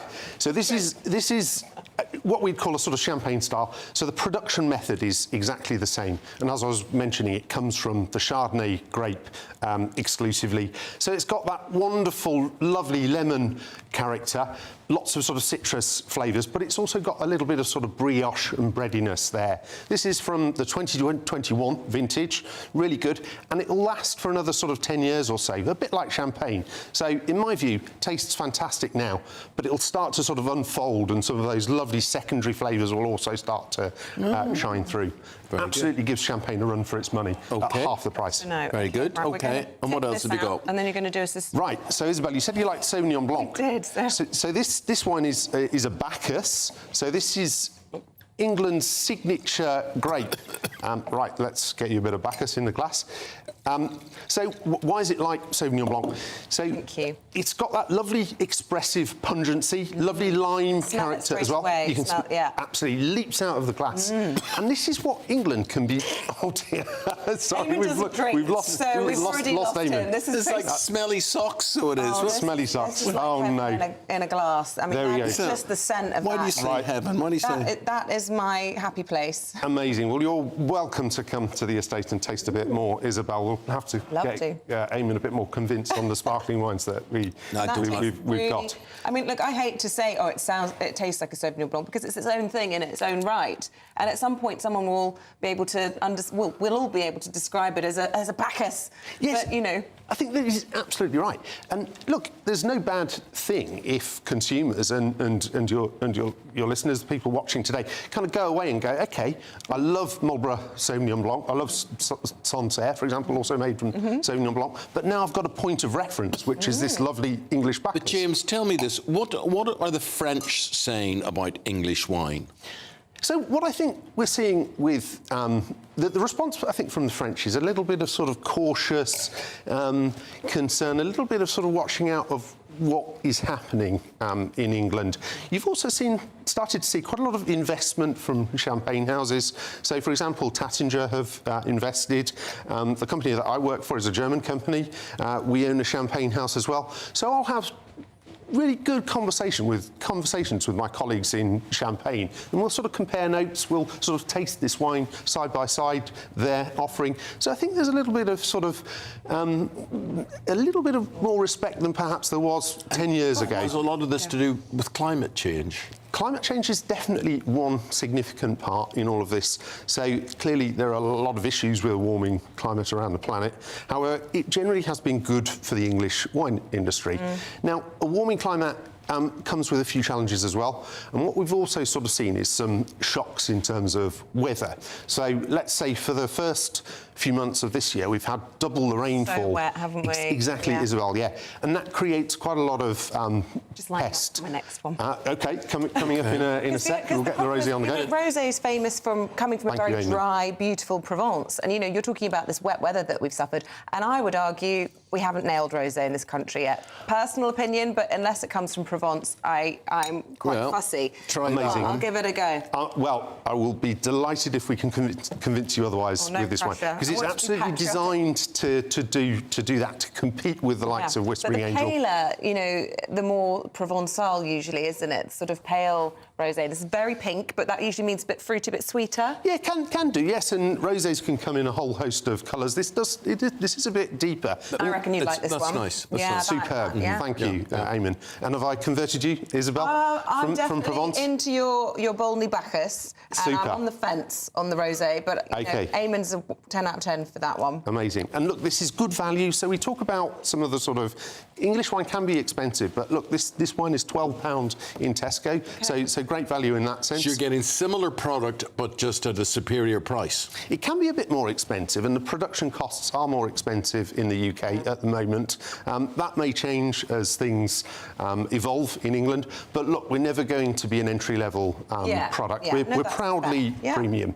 And James, what does English Wine Week mean, or what do you hope it would mean to the industry? Will it make any difference at all? Look, I think so. It's a coming of age, basically. So the stars have started to align for English wine. So I think this week is a great celebration of all these little things that we've just sort of talked about. I think it's fantastic for us as an industry, and we're a manufacturing sector, which is increasingly important in the UK. Jobs, exactly that. We're a big industry, but for the consumer, what you've got is fantastic, superb, world-class wines now. And your vineyard is what, Sussex, something like that? Sussex. Actually, these grapes are grown in Essex because it's a bit warmer even than on the coast in Sussex. So you're growing it in Essex and producing it in Sussex. Yes, that's right. So proudly, this rosé is made from Pinot Noir. So this quite fickle grape, grown very, very famous in Burgundy and used in Champagne as well. Essex is the new Burgundy. Essex is the new Burgundy. Quite right. Well, we'll raise a glass to that. Cheers. Cheers to that. Thank you very much indeed. Thank you. Fantastic. Cheers. Wow. There we go. Still to come. That is a first, 8:31. I don't think I've had wine at 8:31 in the morning. Well, we'll take a break to make sure we can dine this, and then we've got a couple of good guests. We've got Alex McLeish, former Scotland player and manager, and Swiss footballer Raymond Vega, and he also played for Celtic and Spurs, getting the Scottish perspective on this Scotland-Switzerland game tonight. See you after this.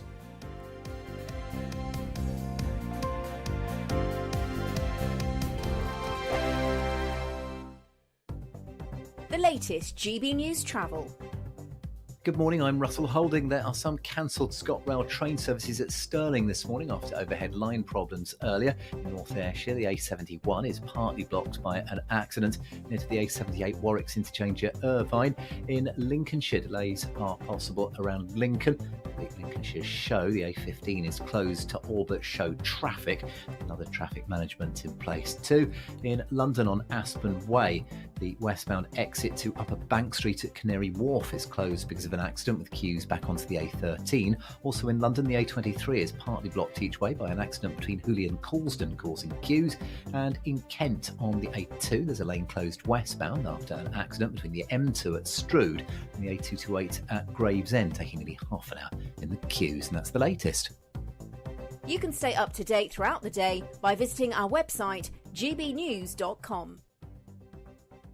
GB News is Britain's election channel. And when the big stories break, we're tackling them on Britain's newsroom. When we disagree, and we disagree a lot, it's even livelier than normal. We don't disagree that much. We do. His comedy, though, is revolting. I knew her, unlike you. That explains Beverly Turner's temperament. It's a bit frothy in here, isn't it? You'll have one of me one day. For dartball practice. Britain's newsroom on GB News. Weekdays, 9:30 a.m. GB News, the People's Channel, Britain's news channel. Hi there, I'm Michelle Dewberry and I'm going to take a second to tell you all about my show, Dubes & Co. We start off with the issues of the day. We then bring in both sides of the arguments. We get rid of the disrespect. And then you throw me into the mix. And trust me, I'll tell it exactly how it is. And then, of course, the magic ingredient, you at home. We mix it all together and what have we got? In my opinion, the best debate show in town. Monday to Friday, 6 till 7 on GB News, Britain's news channel. Join me, Neil Oliver, every Sunday night at 6 p.m. on GB News. And if an hour is not nearly enough for you, go to gbnews.com for special extended episodes online every Friday at 9 p.m, where we can truly get into the nitty-gritty of what's going on. GB News, Britain's news channel. In the GB newsroom, we bring you the news as it happens. With our team of dedicated journalists across the UK, GB News brings you accurate reporting of the day's topical agenda. When the news breaks, wherever and whenever it's happening, we'll be there. This is GB News, the People's Channel, Britain's news channel.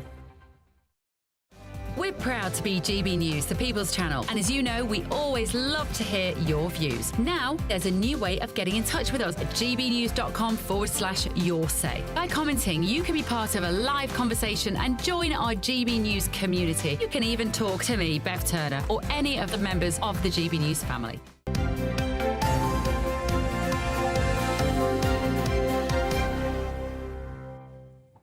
Big game tonight, important game tonight. Scotland against Switzerland in the Euros. It's an 8 o'clock kickoff. It is. And it is a do or die for Scotland. It is a do or die for Scotland. So Switzerland if they do the do, they'll be through. I don't even mean to rhyme. No, but if Scotland very well. Scotland don't, then I think there's going to be home time for them. We've got two great guests. How great? How great. How about this one? A true Scottish great.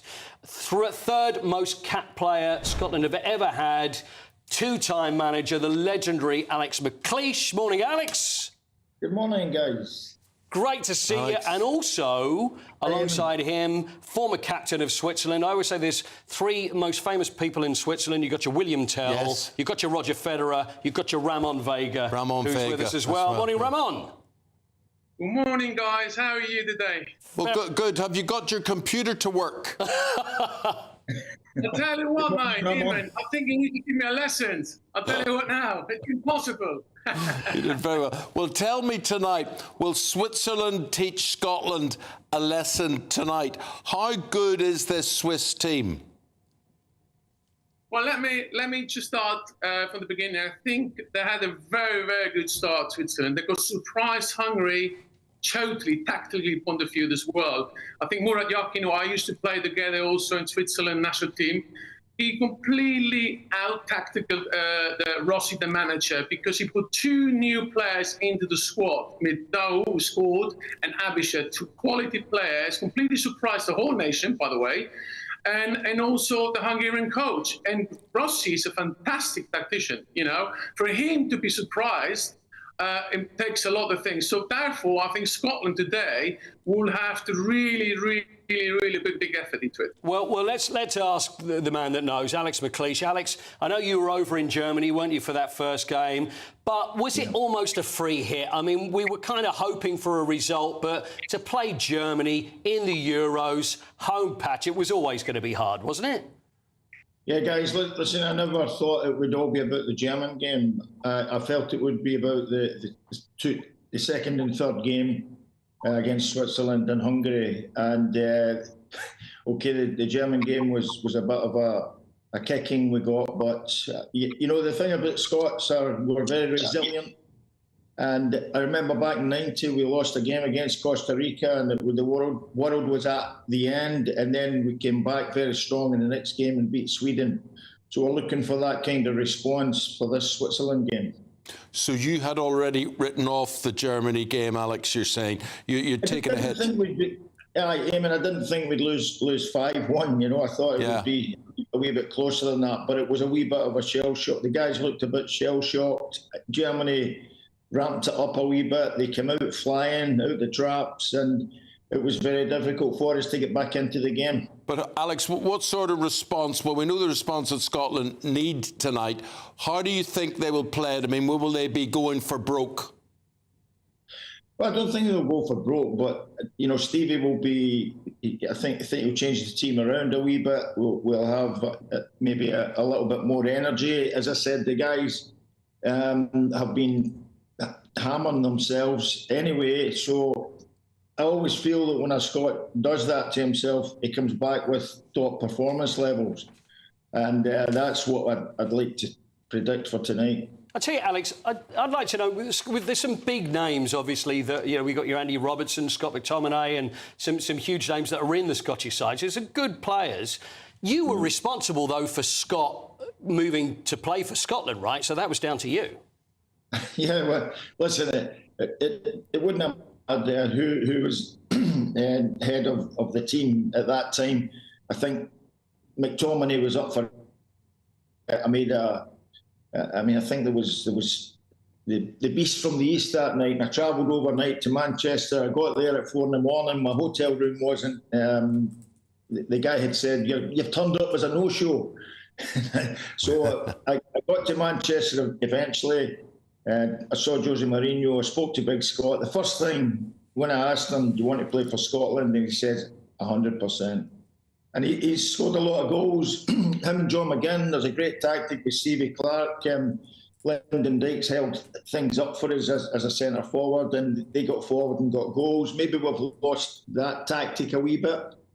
But Stevie, I'm sure, will come up with a good plan against Switzerland, who were very, very impressive in the first game. Yeah, he used to play as a striker, I think, before he converted to the midfield and centre back. But Ramon, who are the big stars for Switzerland? Who are the danger men? Well, be honest now, at the moment, these two strikers, Murat Yakin's against Hungary, I think they show capacity on an international level. One of them, Doha, who actually pretty much only played before that game 45 minutes with the national team. He's actually Tottenham-born, London boy, by the way, in the same time, but he went to Switzerland as a young boy as well. And it's definitely, without a doubt, one of the top strikers to look into, and Abishad as well. The mixture between the strikers, Shaqiri, obviously one of the main gun, Xhaka in the midfield.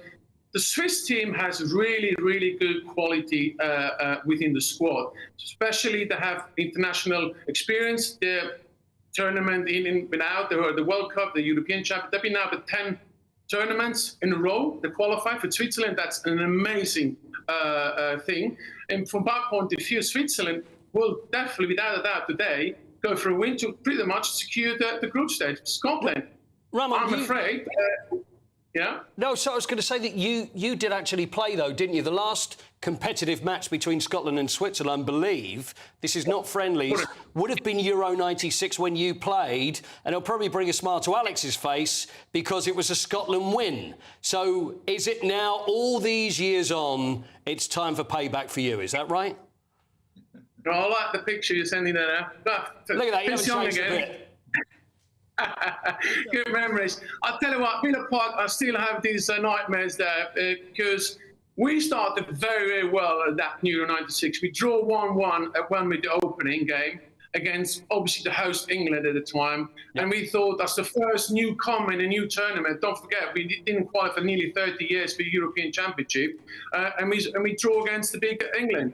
Obviously, it was still very disappointing, but I have to say, at that time, the Scottish team was extremely very good. You know, got McCoy at the front, you got Henry at the back, really, you know, McAllister in the midfield, Lambert, all these guys, quality players. I don't think the depth of the quality of the squad today, Scotland have that, to be honest with you. Do you not? It's different, though. I mean, you've managed Scotland, Alex. You know what it's like to lead the team as well. Ramon's saying, you know, maybe they haven't got so many big names today, but in your day, Alex, when you were playing, when you were putting on that international shirt, who were the names around you? Who were the big names? So we had obviously Kenny Dalglish, Graham Souness, you know, my teammate Willie Miller, you know. So we had Gordon Strachan. There was a lot of really great players at the time playing at club level, but I feel at the moment, Scotland, we have players playing in the English Premier League, which is, for me, the best league in the world, the strongest league in the world, and guys like John McGinn have thrived there. But it's time for, you know, John to get the gloves off tonight and get stuck into the Swiss. Yeah, there you are. Well, finally, we got to get it from you, Alex. Never qualified into the next part. I mean, you've been involved in so many of those squads. Maybe this is the time. What's the score going to be tonight? Well, listen, I'm hoping we can come out the traps and we can get a victory, you know. But if it's a draw, then it's typical Scotland taking it to the last game again, you know. So it's always that kind of heartbreak last game. But hopefully this team can do it differently. Good luck, Ramon. What are you predicting? Well, listen, we're going to send the Scots some cheese and some proper chocolate, you know, from Switzerland. We're going to win for certain, 2-1, to make sure we go to the next round, because obviously Germany, as we see, really started unbelievable. You know, they really gave the tournament the status of the big boys as well. We are here, we are playing at home, we want to go all the way. And I think, unfortunately for Scotland, I knew already at the beginning, that group is really, really strong. Each team has quality.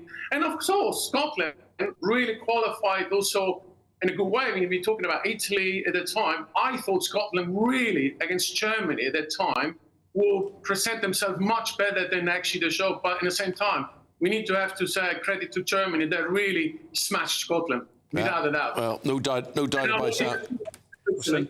Yeah. Guys, just before we go, as I say goodbye to you, I just want everybody to take this on board. I don't know how many of you know this.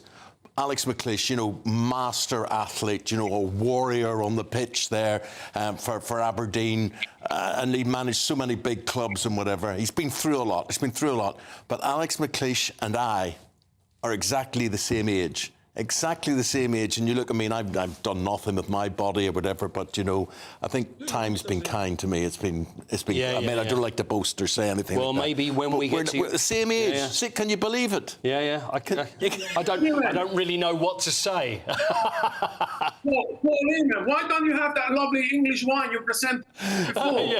We've got it under the counter. Whoever wins gets the wine. There we go. Boys, I think that might just give you a new life again, you know?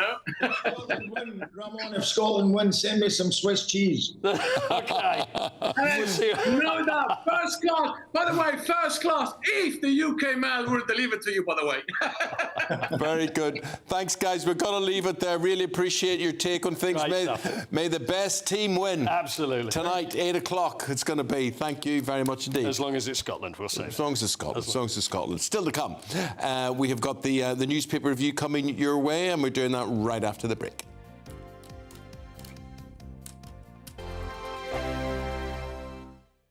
If you want your news to be straight talking, This is a nightmare for the Conservatives again. down to earth, It's not just Nottingham where this is happening, is it? and most importantly, honest, Hard-working, middle-class taxpayers, they'll get the book thrown at them. then catch me, Martin Daubney, Monday to Friday, 3 till 6 p.m. on GB News, Britain's news channel. I'm Ellie Costello, and thank you so much for joining us here on GB News, the People's Channel, Britain's news channel. This is GB News, Britain's news channel. Almost half of those seeking to have an affair are happier with their job than with their primary relationship. But what exactly does a cheater do for a living? Well, medical assistants and nurses, surprisingly, top the lists of professions for female cheaters, and it's jobs in IT or tech for male cheaters, which I think is less of a surprise. No. This is all according to a survey by the dating site Ashley Madison. OK, so why do people cheat? To answer this, we're joined now by broadcaster and psychotherapist Lucy Beresford. Good morning, Lucy. Morning, Lucy. So, is it OK of me to say naughty nurses in this day and age? Am I going to get cancelled for that? You're out. Yeah, I'm out. Been Gone. cancelled. See ya. There's the door. There we But go. yes, you're talking about the caring professions, and I think it's very appropriate. Surprised by that. Women, well, because they're very nurturing, very loving, very giving, whereas the males who are in tech and IT, very strategic. Is there a link between high-pressure jobs, maybe nurses infamously, you know, they're working long hours, underpaid, stressed out? Is there a link between jobs of that nature and cheating, maybe as a relief? Absolutely. Is it just about sex, or is it about emotional connection? Is it about emotional validation? And increasingly, people are discovering that their primary relationship is just not a place where they feel safe. This survey found that personality didn't actually come into it that much. It was about half and half if you're an introvert or an extrovert that you'd be likely to have an affair. I think that's right. And I think that just speaks to the fact that all people want to have a good emotional connection. So it doesn't matter whether you're really social or whether you're someone who has to recharge your batteries in private time, that actually we only ever want three things in life. We want to feel safe, we want to feel loved, but we also want to feel heard. And in increasingly a number of marriages and long-term relationships, we get into grooves, we get into ruts, and we stop hearing our partner, we stop listening to them, and they stop listening to us. The People's Channel. I'm Patrick Christie's. Every weeknight from 9, I bring you 2 hours of unmissable, explosive debate and headline-grabbing interviews. What impact has that had? We got death threats and the bomb threat and so on. As time passes, She could have saved Storm. you made my argument for me. My guest and I tackle the issues that really matter with a sharp take on every story. Went everywhere. Something practical could be done. Or I can become something different. Patrick Christie's tonight from 9 p.m. only on GB News, Britain's news channel.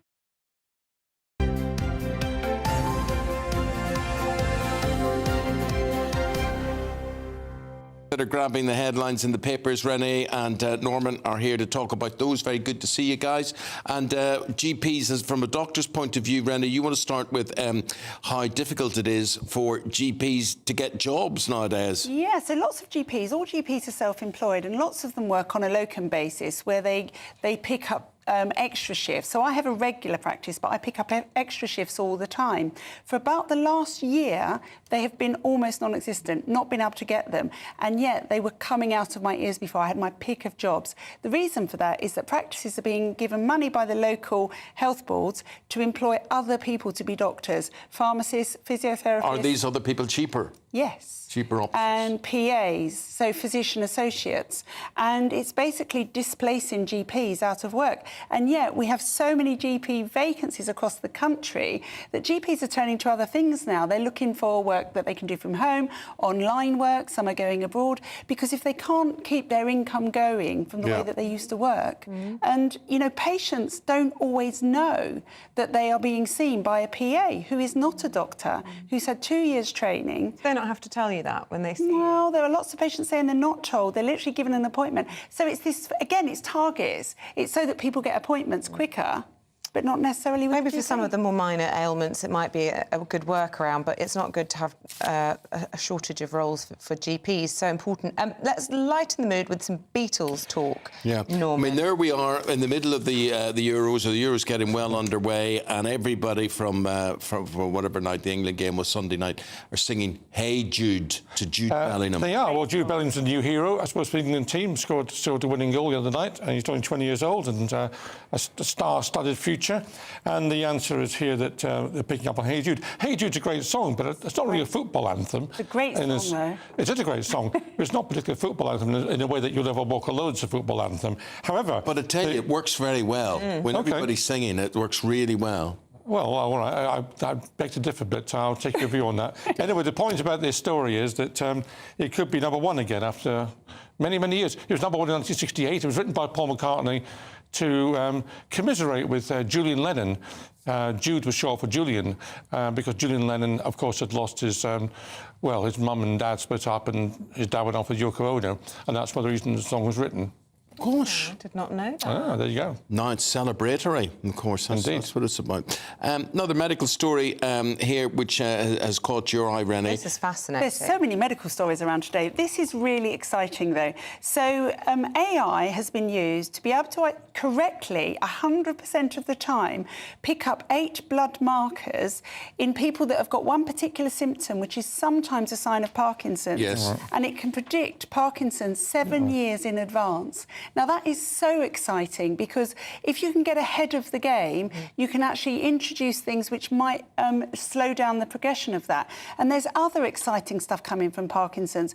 There's a company called Simprove that make a probiotic that are currently involved in a trial for Parkinson's to, again, slow the onset of the disease. And that's actually thinking about the gut-brain axis, as it were, and neuro. So the earlier you can detect it, the more you can actually do things to combat it. Yes, so there are drugs that can increase dopamine in the brain, which is what's missing in Parkinson's, and they can try and supplement that early so that the damage doesn't get done quite so quickly. They're not saying here at the moment that it's a cure, potentially, but the fact that you can identify it will lead the way, hopefully, to AI isn't all bad. AI isn't all bad, and I never thought I'd say that on TV. I know, neither did I. Yeah, when it comes to medical matters, it certainly seems to be very useful. You've got this viral story, Norman, about the cost of a pint, and there's been a new study looking at how much it could set us back come 2040. If this is correct, I'm definitely moving abroad. Well, I would say drown your sorrows, but not with a pint, because it's going to be £25 a pint by 2040, according to this. And already we've seen a 28% increase in the last 5 years, when a pint was £3.67. I mean, I think personally there's a psychological barrier at £5. When it went over £5, the price just ripped away. And I paid £7.50 for a pint of Guinness the other day in a pub in Lewis, which is outrageous, I might say.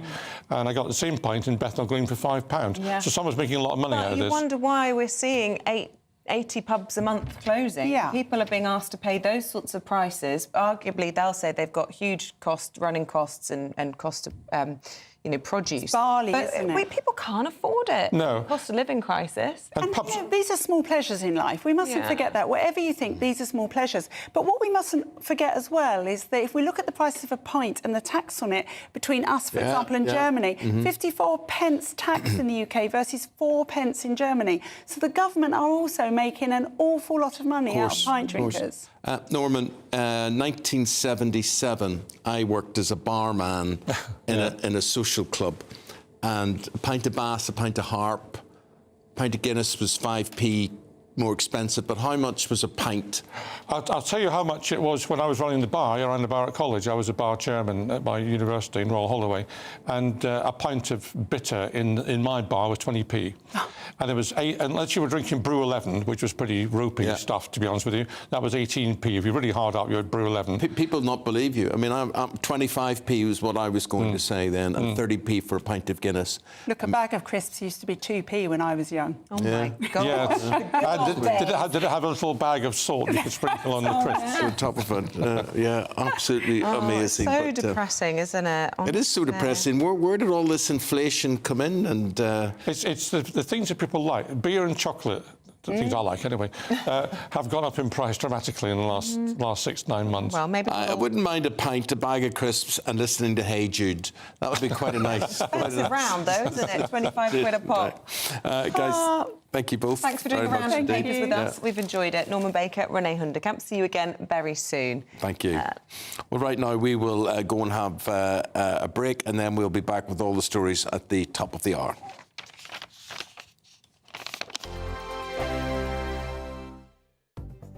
The latest GB News travel. Good morning, I'm Russell Holding. There are some cancelled ScotRail train services at Stirling this morning after overhead line problems earlier. In Greater Manchester, the A57 is partly blocked eastbound by an accident on Regent Road in Salford between the M602 and the Sainsbury's traffic lights. There are queues back along the M602 towards there from Junction 2 at Trafford Park. In Lincolnshire, there are delays around Lincoln. Traffic heading to the Lincolnshire Show with parts of the A15 closed to all but show traffic. On the M6 in the West Midlands, there's a lane closed northbound where a lorry's broken down between junction 9 near Birmingham and 10 the Walsall Wolverhampton turn, causing delays. On the M26 in Kent, there are westbound queues approaching the M25 because of roadworks in West Sussex. On the A27, there's a lane closed westbound for repairs at the A283 junction at Shoreham. And that's the latest. You can stay up to date throughout the day by visiting our website gbnews.com. Don't miss out on your chance to win our Summer Spectacular. And have we got a prize for you? First, there's a totally tax-free £15,000 in cash to make your summer spectacular. Spend that extra cash however you like. You'll also win a brand new iPhone, Apple AirPods, and if that wasn't enough, a £500 voucher to spend at your favourite UK attraction. So you can enjoy amazing days out this year. For another chance to win the iPhone, treats, and £15,000 cash, text prize to 63232. Text costs £2 plus one standard network rate message. You can also enter online at gbnews.com/win. Entries cost £2 or post your name and number to GB06 PO Box 8690 Derby DE1 9TT. UK only. Entrance must be 18 or over. Lines close at 5 p.m. on the 28th of June. Please check the closing time if listening or watching on demand. Good luck. In the GB Newsroom, we bring you the news as it happens. With our team of dedicated journalists across the UK, GB News brings you accurate reporting of the day's topical agenda. When the news breaks, wherever and whenever it's happening, we'll be there. This is GB News. The People's Channel, Britain's news channel. I'm Christopher Hope. From pop stars to politicians, I'll interview anybody in a pub who's got a political opinion. Join me every Friday on Spotify, Apple Podcasts, YouTube or gbnews.com, or wherever you get your podcasts. GB News, Britain's election channel. Join me, Nana Akweer, for an informative, interactive news programme with a difference. It's fun. It's true. You're not wrong. No one will be cancelled. Lovely. Join me from 3 p.m. every weekend, only on GB News, Britain's news channel.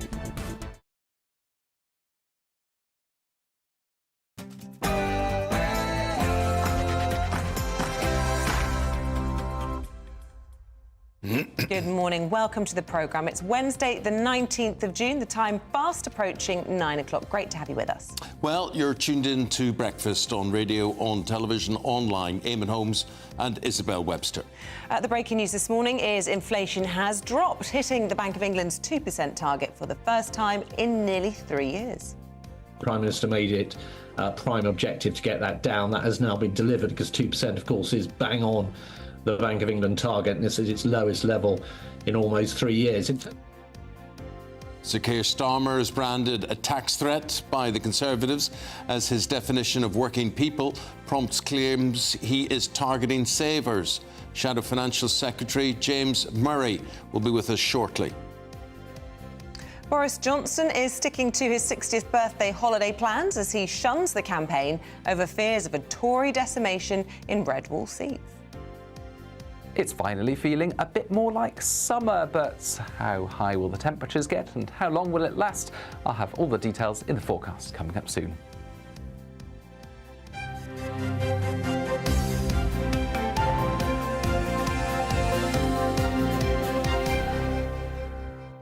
So on the economic front today, inflation is falling to 2%, meeting the Bank of England's target. That's for the first time in nearly 3 years. The Prime Minister has said this morning that the drop is great news. It's lower than Germany, France and America, and pointed out it was 11% when he took over as Prime Minister. Well, the Shadow Chancellor, Rachel Reeves, has also commented. Here's what she said. Are still really struggling because although inflation is back at target and that is welcome, of course it doesn't mean that any of those price rises have been undone. Price rises have been very severe in the last few years. The cost of the weekly food shop up almost 30% since the last general election. People looking to remortgage this year paying more than £200 a month more on their mortgage because of the Conservatives' mini budget less than 2 years ago that crushed the economy and sent mortgage rates soaring. So the Conservatives might want to say everything's OK, but I know for many people right across our country, they're still struggling. But Sir Keir Starmer has come under fire from the Conservatives after he said people who had savings weren't working people. As you might expect, the Tories are jumping on that to accuse him of being a tax threat to savers. Well, let's go to our news political editor, Christopher Hope, this morning. Is that another bus you're on? Yeah. Yeah, that's right. I mean, I'm on the Tory battle bus. We're heading towards East Anglia. There'll be a spring in the step of the Prime Minister today because he's had this. He's finally got back to the 2% target in inflation, which he's been trying to get to since he became Prime Minister, since he was up well over 10% when he became leader. So he'll be happy. He's pushing a message today of a moral mission to cut taxes. He's trying to say that if Labour come in, they will wreck all this attempt to bring down the tax burden. But of course, as Rachel Reeves rightly says, prices are still going up in the shops, and we're not really expecting any cuts in mortgages, which is a big issue, I think, for many, many viewers and listeners of GB News anytime soon. Tell us a little bit about where you're headed to. I think it's East Anglia. Are they taking a few more risks in their choice of destination compared to yesterday, where Rishi Sunak was, I think, fairly criticised for choosing such a safe seat when, you know, things are looking so dire for him in the polls? Yeah, I mean, look at the seats they're visiting here. Yesterday, it was in North Devon, a 25,000 seat majority for the Tory party in 2019. 14,000, I think, was the second one we went to, a farming stop. He is basically visiting. I mean, in terms of risk, Isabel, you're totally right.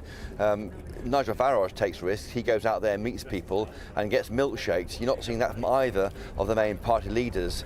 Keir Starmer doesn't have to take risks. He can meet with employees, with their bosses looking on. But Rishi Sunak is still 20 points behind. That poll lead for Labour is cemented in now, and he needs to take more risks, you could argue, and try and meet real people, even on the street, meet actual people who are not vetted by security. He's not doing that yet, and we don't think he'll do that today either. So in terms of risk-taking, we're not seeing it yet. Security, big issue, of course, with politicians, and you know, already this week we've seen more of them exposed to abuse. But what's reaction like when you're on a big sign like that bus where it says Conservative all over it? Do you get any bad reaction? Do you get any booing? Do you get any people shaking their fists as you go by? I'm not sure about fists. We had a couple of beeps yesterday. We went past a tree there, which was straight. When they are, that's the end of that. There we go. A little bit too far out of reach for our camera there. We say thank you anyway to Christopher Hope for that update. And we say good morning to the Shadow Financial Secretary to the Treasury, James Murray. Good to see you working hard out and about. Do you meet Sir Keir Starmer's narrow definition of what a working person is? I'm not sure either of us qualify. Well, I think working people are some of those who have suffered most under the last 14 years of the Conservatives. You know, the tax burden is at a 70-year high, wages have been stagnant, economic growth has been on the floor. And I think working people across the country, realise the impact of all these Conservative decisions that they've had. And that's why I think so many people that we're talking to at this election, even those who voted Conservative before, are saying, yeah, it's time for change. We need a change of government. What a lot of rubbish. There's so many people who are working people, so many people, it just doesn't take sweat on your brow. And do you not realise the insult? What you mean is poor people, say it's poor people you're talking about, because working people come in all shapes and sizes. Well, no, this is people right across the country who are feeling the impact of the Conservatives in government. It's not just people who are, who have the least amount of money. It's also people on middle incomes are feeling the squeeze of the Conservatives. And I think that's but that's not what your boss is saying. Your boss is saying these are people who can't afford to write a cheque. So what he means is poor people. Well, people who don't have the great resilience if they're hit by a shock and they might, in their lives, they might not have that great resilience to get through. And I think that people feel more precarious now because of the state of the economy, because of the fact that taxes are so high, because of the fact that wages have been flatlining. That's what people feel, and people want greater security. And I think it's absolutely right for people to want that security for them and their families, that economic security, to know that if something does come along which is unexpected, people are not going to be knocked off course. And that's one reason why today, for instance, we're talking about energy bills and our plans to bring down energy bills for good by £300. The energy bills crisis has been something which has really impacted families across the country, and so bringing those energy bills down gives people greater personal security. If I may say, there are cracks appearing in your claim that you're not raising taxes for working people. There's triple lock, no increases in income tax, VAT and national insurance, when you're only defining working people as someone who relies on public services and does not have savings. The Resolution Foundation calculate 2 in 3 people have savings of more than £1,000, and YouGov say that 1 in 8 people use private healthcare. So Ian Duncan-Smith says that this is really showing your true colours. This isn't levelling up, it's levelling down, he says. The old socialist is there. The man who supported Jeremy Corbyn is still alive and well. We know that working people across the country are impacted by the Conservatives' record when it comes to income tax, when it comes to all of the taxation that they put up across the board. And that's why it's so important for us to go into the election with this commitment not to increase income tax, national insurance and VAT. And I think that's something that people will want to see. But I think the other point to make, which is really important, is that in the long run, the way to bring taxes down, because we want taxes to be lower, the way to bring taxes down is to get the economy growing. And that's what economic growth is so central to what we're saying going into the election. What you're not saying, though, and you're not ruling out, is some sort of rise in other taxes, these stealth taxes, these wealth taxes. Mixed opinion, depending on who we've been speaking to over the last few days, about whether or not you're ruling out an increase in council tax. Can you put your colours on the mask? Because I know that your leader and Rachel Reeves are refusing to rule it out, but others, including Jonathan Reynolds yesterday, saying it was off the table. Well, we've been very clear about council tax banding, that we're not looking at rebanding for council tax. But actually, the more important point here is to point at what's in the manifesto. And in the manifesto, as well as the triple lock that I mentioned about income tax, national insurance and VAT not going up, there's some very specific tax changes we would make, whether that's to the windfall tax, to non-DOMs or to tax avoidance. And those are the only changes we want to make to fund the immediate injections of investment we want in public services. There is nothing else in our manifesto that requires any tax changes beyond those that we set out. So you're saying you're not looking at it. As far as I'm aware, that doesn't mean you're ruling it out. But anyway, what about the 2-child cap on child benefit? This is causing a lot of problems for you. What's your own opinion on this? Because some of your colleagues have described it as obscene, inhumane, punitive and heinous, but it looks like you're keeping it.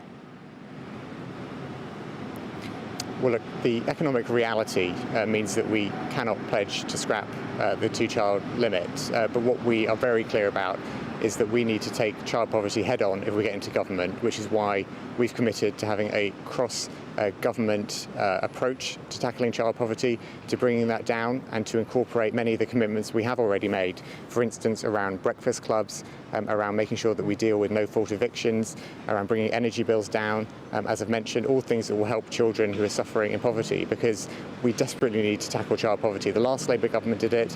If we have a Labour government after July the 4th, we'll do it again, but we'll set up that plan in government by bringing all parts of government together.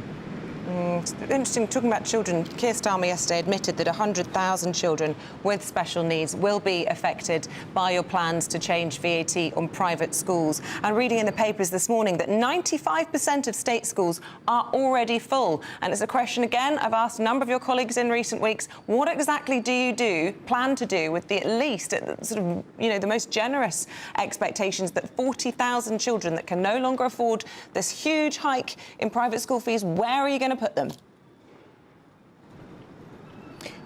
Well, look, without going into that number in too much detail, that number is, I think, in the future, different decisions that people might make rather than a change straight away. And I think what's really clear to me, if you look at what's happened to private school fees over the last 10 years, they've gone up well above inflation, and that hasn't had an impact on the number of people going to private schools. I think it's also really important to point out that the change in VAT, it is a decision for the schools themselves as businesses, whether or not to pass that on, and that is something that they should be thinking about, and think about how that will impact their parents. Well, you say that. All the private schools that we've been reading from and who've been lobbying hard against this say they don't run huge profits. It's such a nonsense, and that's why it's illegal to tax education in the European Union, in all European countries and other countries. Nigel Farage's party, Reform, is suggesting that there should be tax breaks for parents that are relieving the state by choosing to pay for their children to be educated. That's a progressive policy. You claim to be a progressive party. Isn't yours just going to be levelling down education? It's a progressive policy to use the money that we would raise from VAT on private school fees to invest in state schools right across the country. We want to invest in the 93% of schools that are state schools. We want to invest in extra teachers, extra training, in those nursery places at schools. That's progressive, using that money from the VAT on private schools to invest in state schools across the country. It's always a difficult decision when it comes to changing taxes, but that's the right decision to make it fairer right across the country.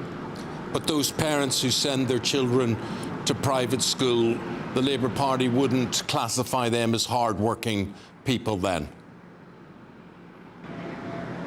Well, people, wherever they send their children to school, people often pay income tax, will pay national insurance, people pay VAT whenever they buy something in a shop. All of those three taxes, we have an ironclad commitment not to increase. So anyone affected by those taxes knows in the Labour Party we will not increase them if we win the election. James, we'll leave it there. Thank you for competing with the sirens going off around you there and all that hubbub. I'm sure you didn't hear. Okay. Thank you very much indeed. We'll say goodbye to you. Thank you very much Valiantly indeed. battling on there. Thank you. Yeah, that's an awful racket down round Parliament Square there, horrendous. But so, I mean, there you've got a situation. You are hard-working if you've no money. You are not hard-working if you use the sweat of your brow to send your kids to private school. That's basically the definition there. Do you agree or disagree with that? gbnews.com/your say. We should mention at this point we have a special edition tonight of our State of the Nation programme. Michael Portillo will be fronting that. It is, of course, at 8 o'clock right here on GB News. You don't want to miss it. Right, the giveaway, the Great British Giveaway, your chance to win over £16,000 worth of prizes. That's £15,000 cash, and then you get some summer treats on top of that. But you've got to be in it to win it, and here's how. Don't miss out on your chance to win our Summer Spectacular. And have we got a prize for you? First, there's a totally tax-free £15,000 in cash to make your summer spectacular. Spend that extra cash however you like.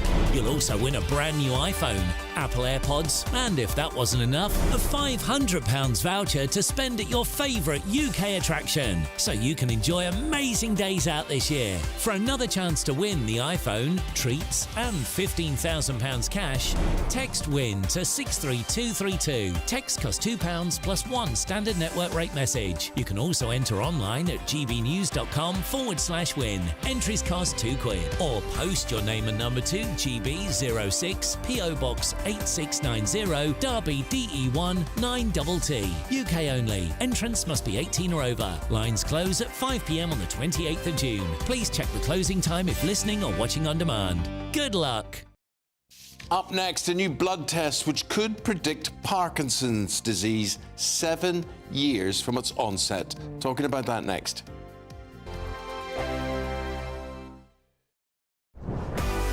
This is GB News, and we are Britain's election channel. This vote may seem to be about the politicians and the media, but it's actually about you. We won't forget that. Join us up and down the country as we follow every moment together. More than ever, it's important to hear all sides as you make your decision in the run-up to polling day. This is GB News, the People's Channel. Britain's election channel.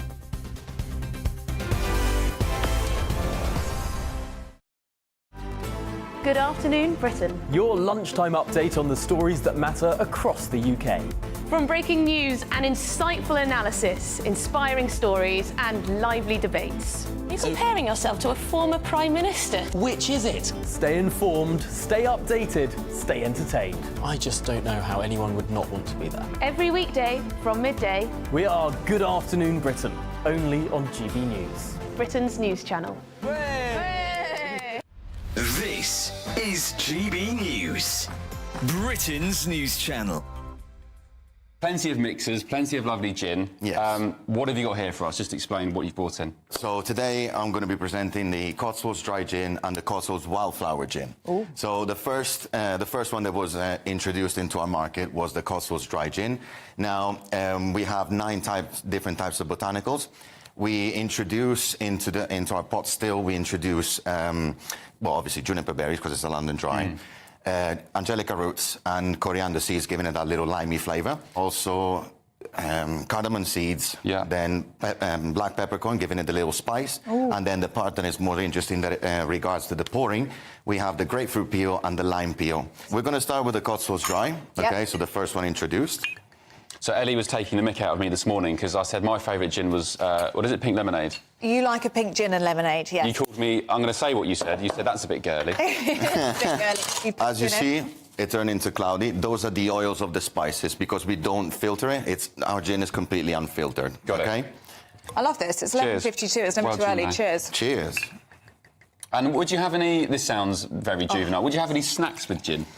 Or does it ruin it? Olives. Ah, you can tell your culture. It depends on how you're drinking it and where you are, like what you're actually going to do with it. Yeah. But you can have pretty much all sorts. As long as it stays on the salty side, that's what I would go for personally. A salty snack. Yeah, that's what I would go for. So olives, would you say, is that a good choice? Or crisps, nuts? They're quite salty, olives, aren't they? It depends on your taste, really. Like, personally, I wouldn't go for it, but I have seen... And the culture behind gin is drastically increased over the years. The flavours are all different. That's really good. Exactly. You see what I mean? Oh, very nice. Like that zesty, floral kind of flavour coming through. They're absolutely stunning, aren't they? The People's Channel.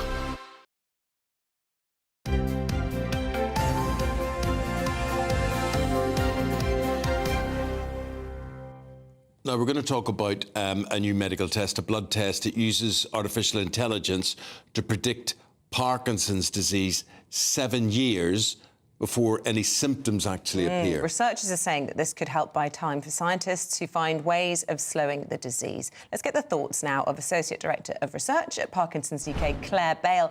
Is this a game changer? Good morning. Good morning. Thanks for having me.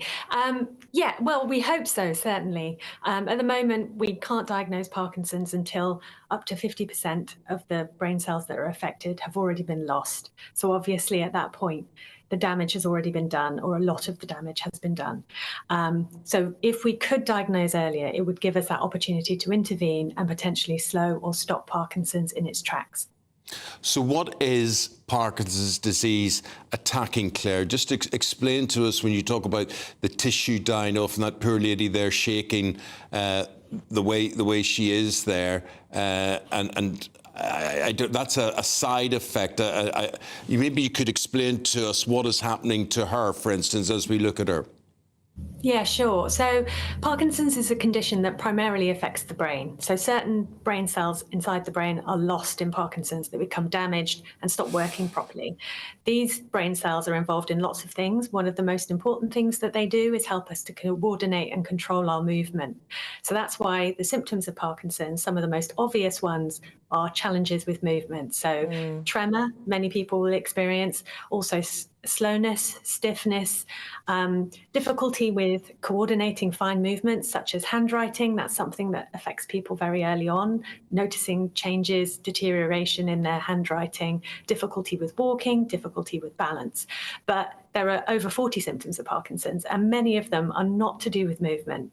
So challenges with mood, anxiety, sleep difficulties, constipation, losing sense of smell. There's really so many different symptoms that can affect people. So it affects every part of life. And you talk about, handwriting being an early indicator, perhaps, of developing the symptom. I mean, if people are going to use AI 7 years ahead of developing the symptoms, what sort of people should be testing for it? Would you be waiting to see possible some early indicators, or is it a family history, or would it be screening everybody? Well, it's a really good question. At the moment, the researchers have looked at people with a specific kind of sleep problem called REM sleep behaviour disorder. These are people who act out their dreams and may fall out of bed, punch their partners by accident, scream and shout. And we know that people with REM sleep behaviour disorder are at high risk of developing Parkinson's. Something around 80% of people with it will develop Parkinson's or a similar condition. So in the first instance, we'll be looking at understanding how well the test works in groups like that, where we know there's this really high risk. Other high risk people would be people who have lost their sense of smell. That can happen a long time before Parkinson's emerges. People who have a family history, like you say. And then I think we can learn lots more about how effective the test is, how good it is at predicting Parkinson's, and how early it can be deployed. One of the first areas that it will be used, I believe, will be in helping to identify the right people who are in the very early stages of Parkinson's, and giving them the opportunity to take part in cutting-edge clinical trials that are testing new treatments. Claire, just last point to you. Obviously, there's no cure for it, and it leads to the demise of so many people. When we talk about these tests and the possibility of these tests, how far away are we from these tests being standard? That's the million-dollar question. It really depends on how the research progresses, but we certainly hope to see these being deployed more and more in research initially, clinical trials like I've mentioned, and hopefully one day being used in the NHS to assist with diagnosis and ultimately screening. Well, we hope so, and fingers crossed for you. Claire is the Associate Director of Research at Parkinson's UK. Good luck, Claire, in everything that you do and you're trying to do. Thank you very much indeed for explaining this morning. One of the upsides of AI, we rarely hear about them, do we? It's fast approaching 9:30. Britain's newsroom will be kicking off as always. Andrew Pearce and Bev Turner will be here for that. And Bev, you can tell us what to expect. Well, I think Andrew's probably still on the back of a motorbike because he hot-foots it from his other work here in the morning. So it's just me for now. Hopefully he'll be here in the next 7 minutes. Cutting it fine. I'm interested in what you were also saying there about Labour's definition of a working person. The idea that if you've got savings, that means that you are somehow not a working person. Or haven't been. Or haven't been. And a fair game to tax. I mean, what about people who've worked all their lives? You see, it constantly annoys me. This was a Labour Party phrase under Blair and under Brown and whatever, and it's always hard-working people. What they really mean is poor people. That's so if right. it's poor people we're talking about, nobody's arguing. Say poor people. That's but right. You're not condemning hard-working people because you can earn a fortune and be hard-working. Sometimes poor people aren't very hard-working. Yes, I know that might seem like a controversial thing to say, but every rich person I know, most rich people I know, have worked really hard over many, many years to save for money for their grandchildren or for their pension and or a lot whatever. of them have been poor people in their time. Yeah, and also, can Labour save the pub industry? Really, really important. And we've got the SNP manifesto launch as well, but we may not spend hours on that. All right, look forward to it. Thanks very much. And that's it from us for this week. We'll be back 6 o'clock next week. Thanks for watching.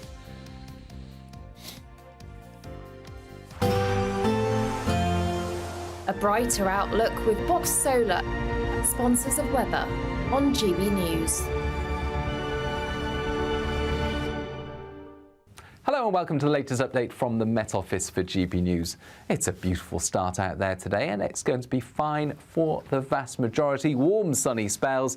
One exception, the far north and northwest of Scotland, where it is turning cloudier and there will be some outbreaks of mostly light rain as the breeze picks up through the morning. Otherwise, plenty of sunshine out there. The showers and thunderstorms that some spots received yesterday, a thing of the past. It's going to be settled as a ridge of high pressure builds in, and in the sunshine, feeling pleasant enough. Temperatures not far from average. It's no heat wave, but highs into the low 20s in the south, mid to high teens further north. However,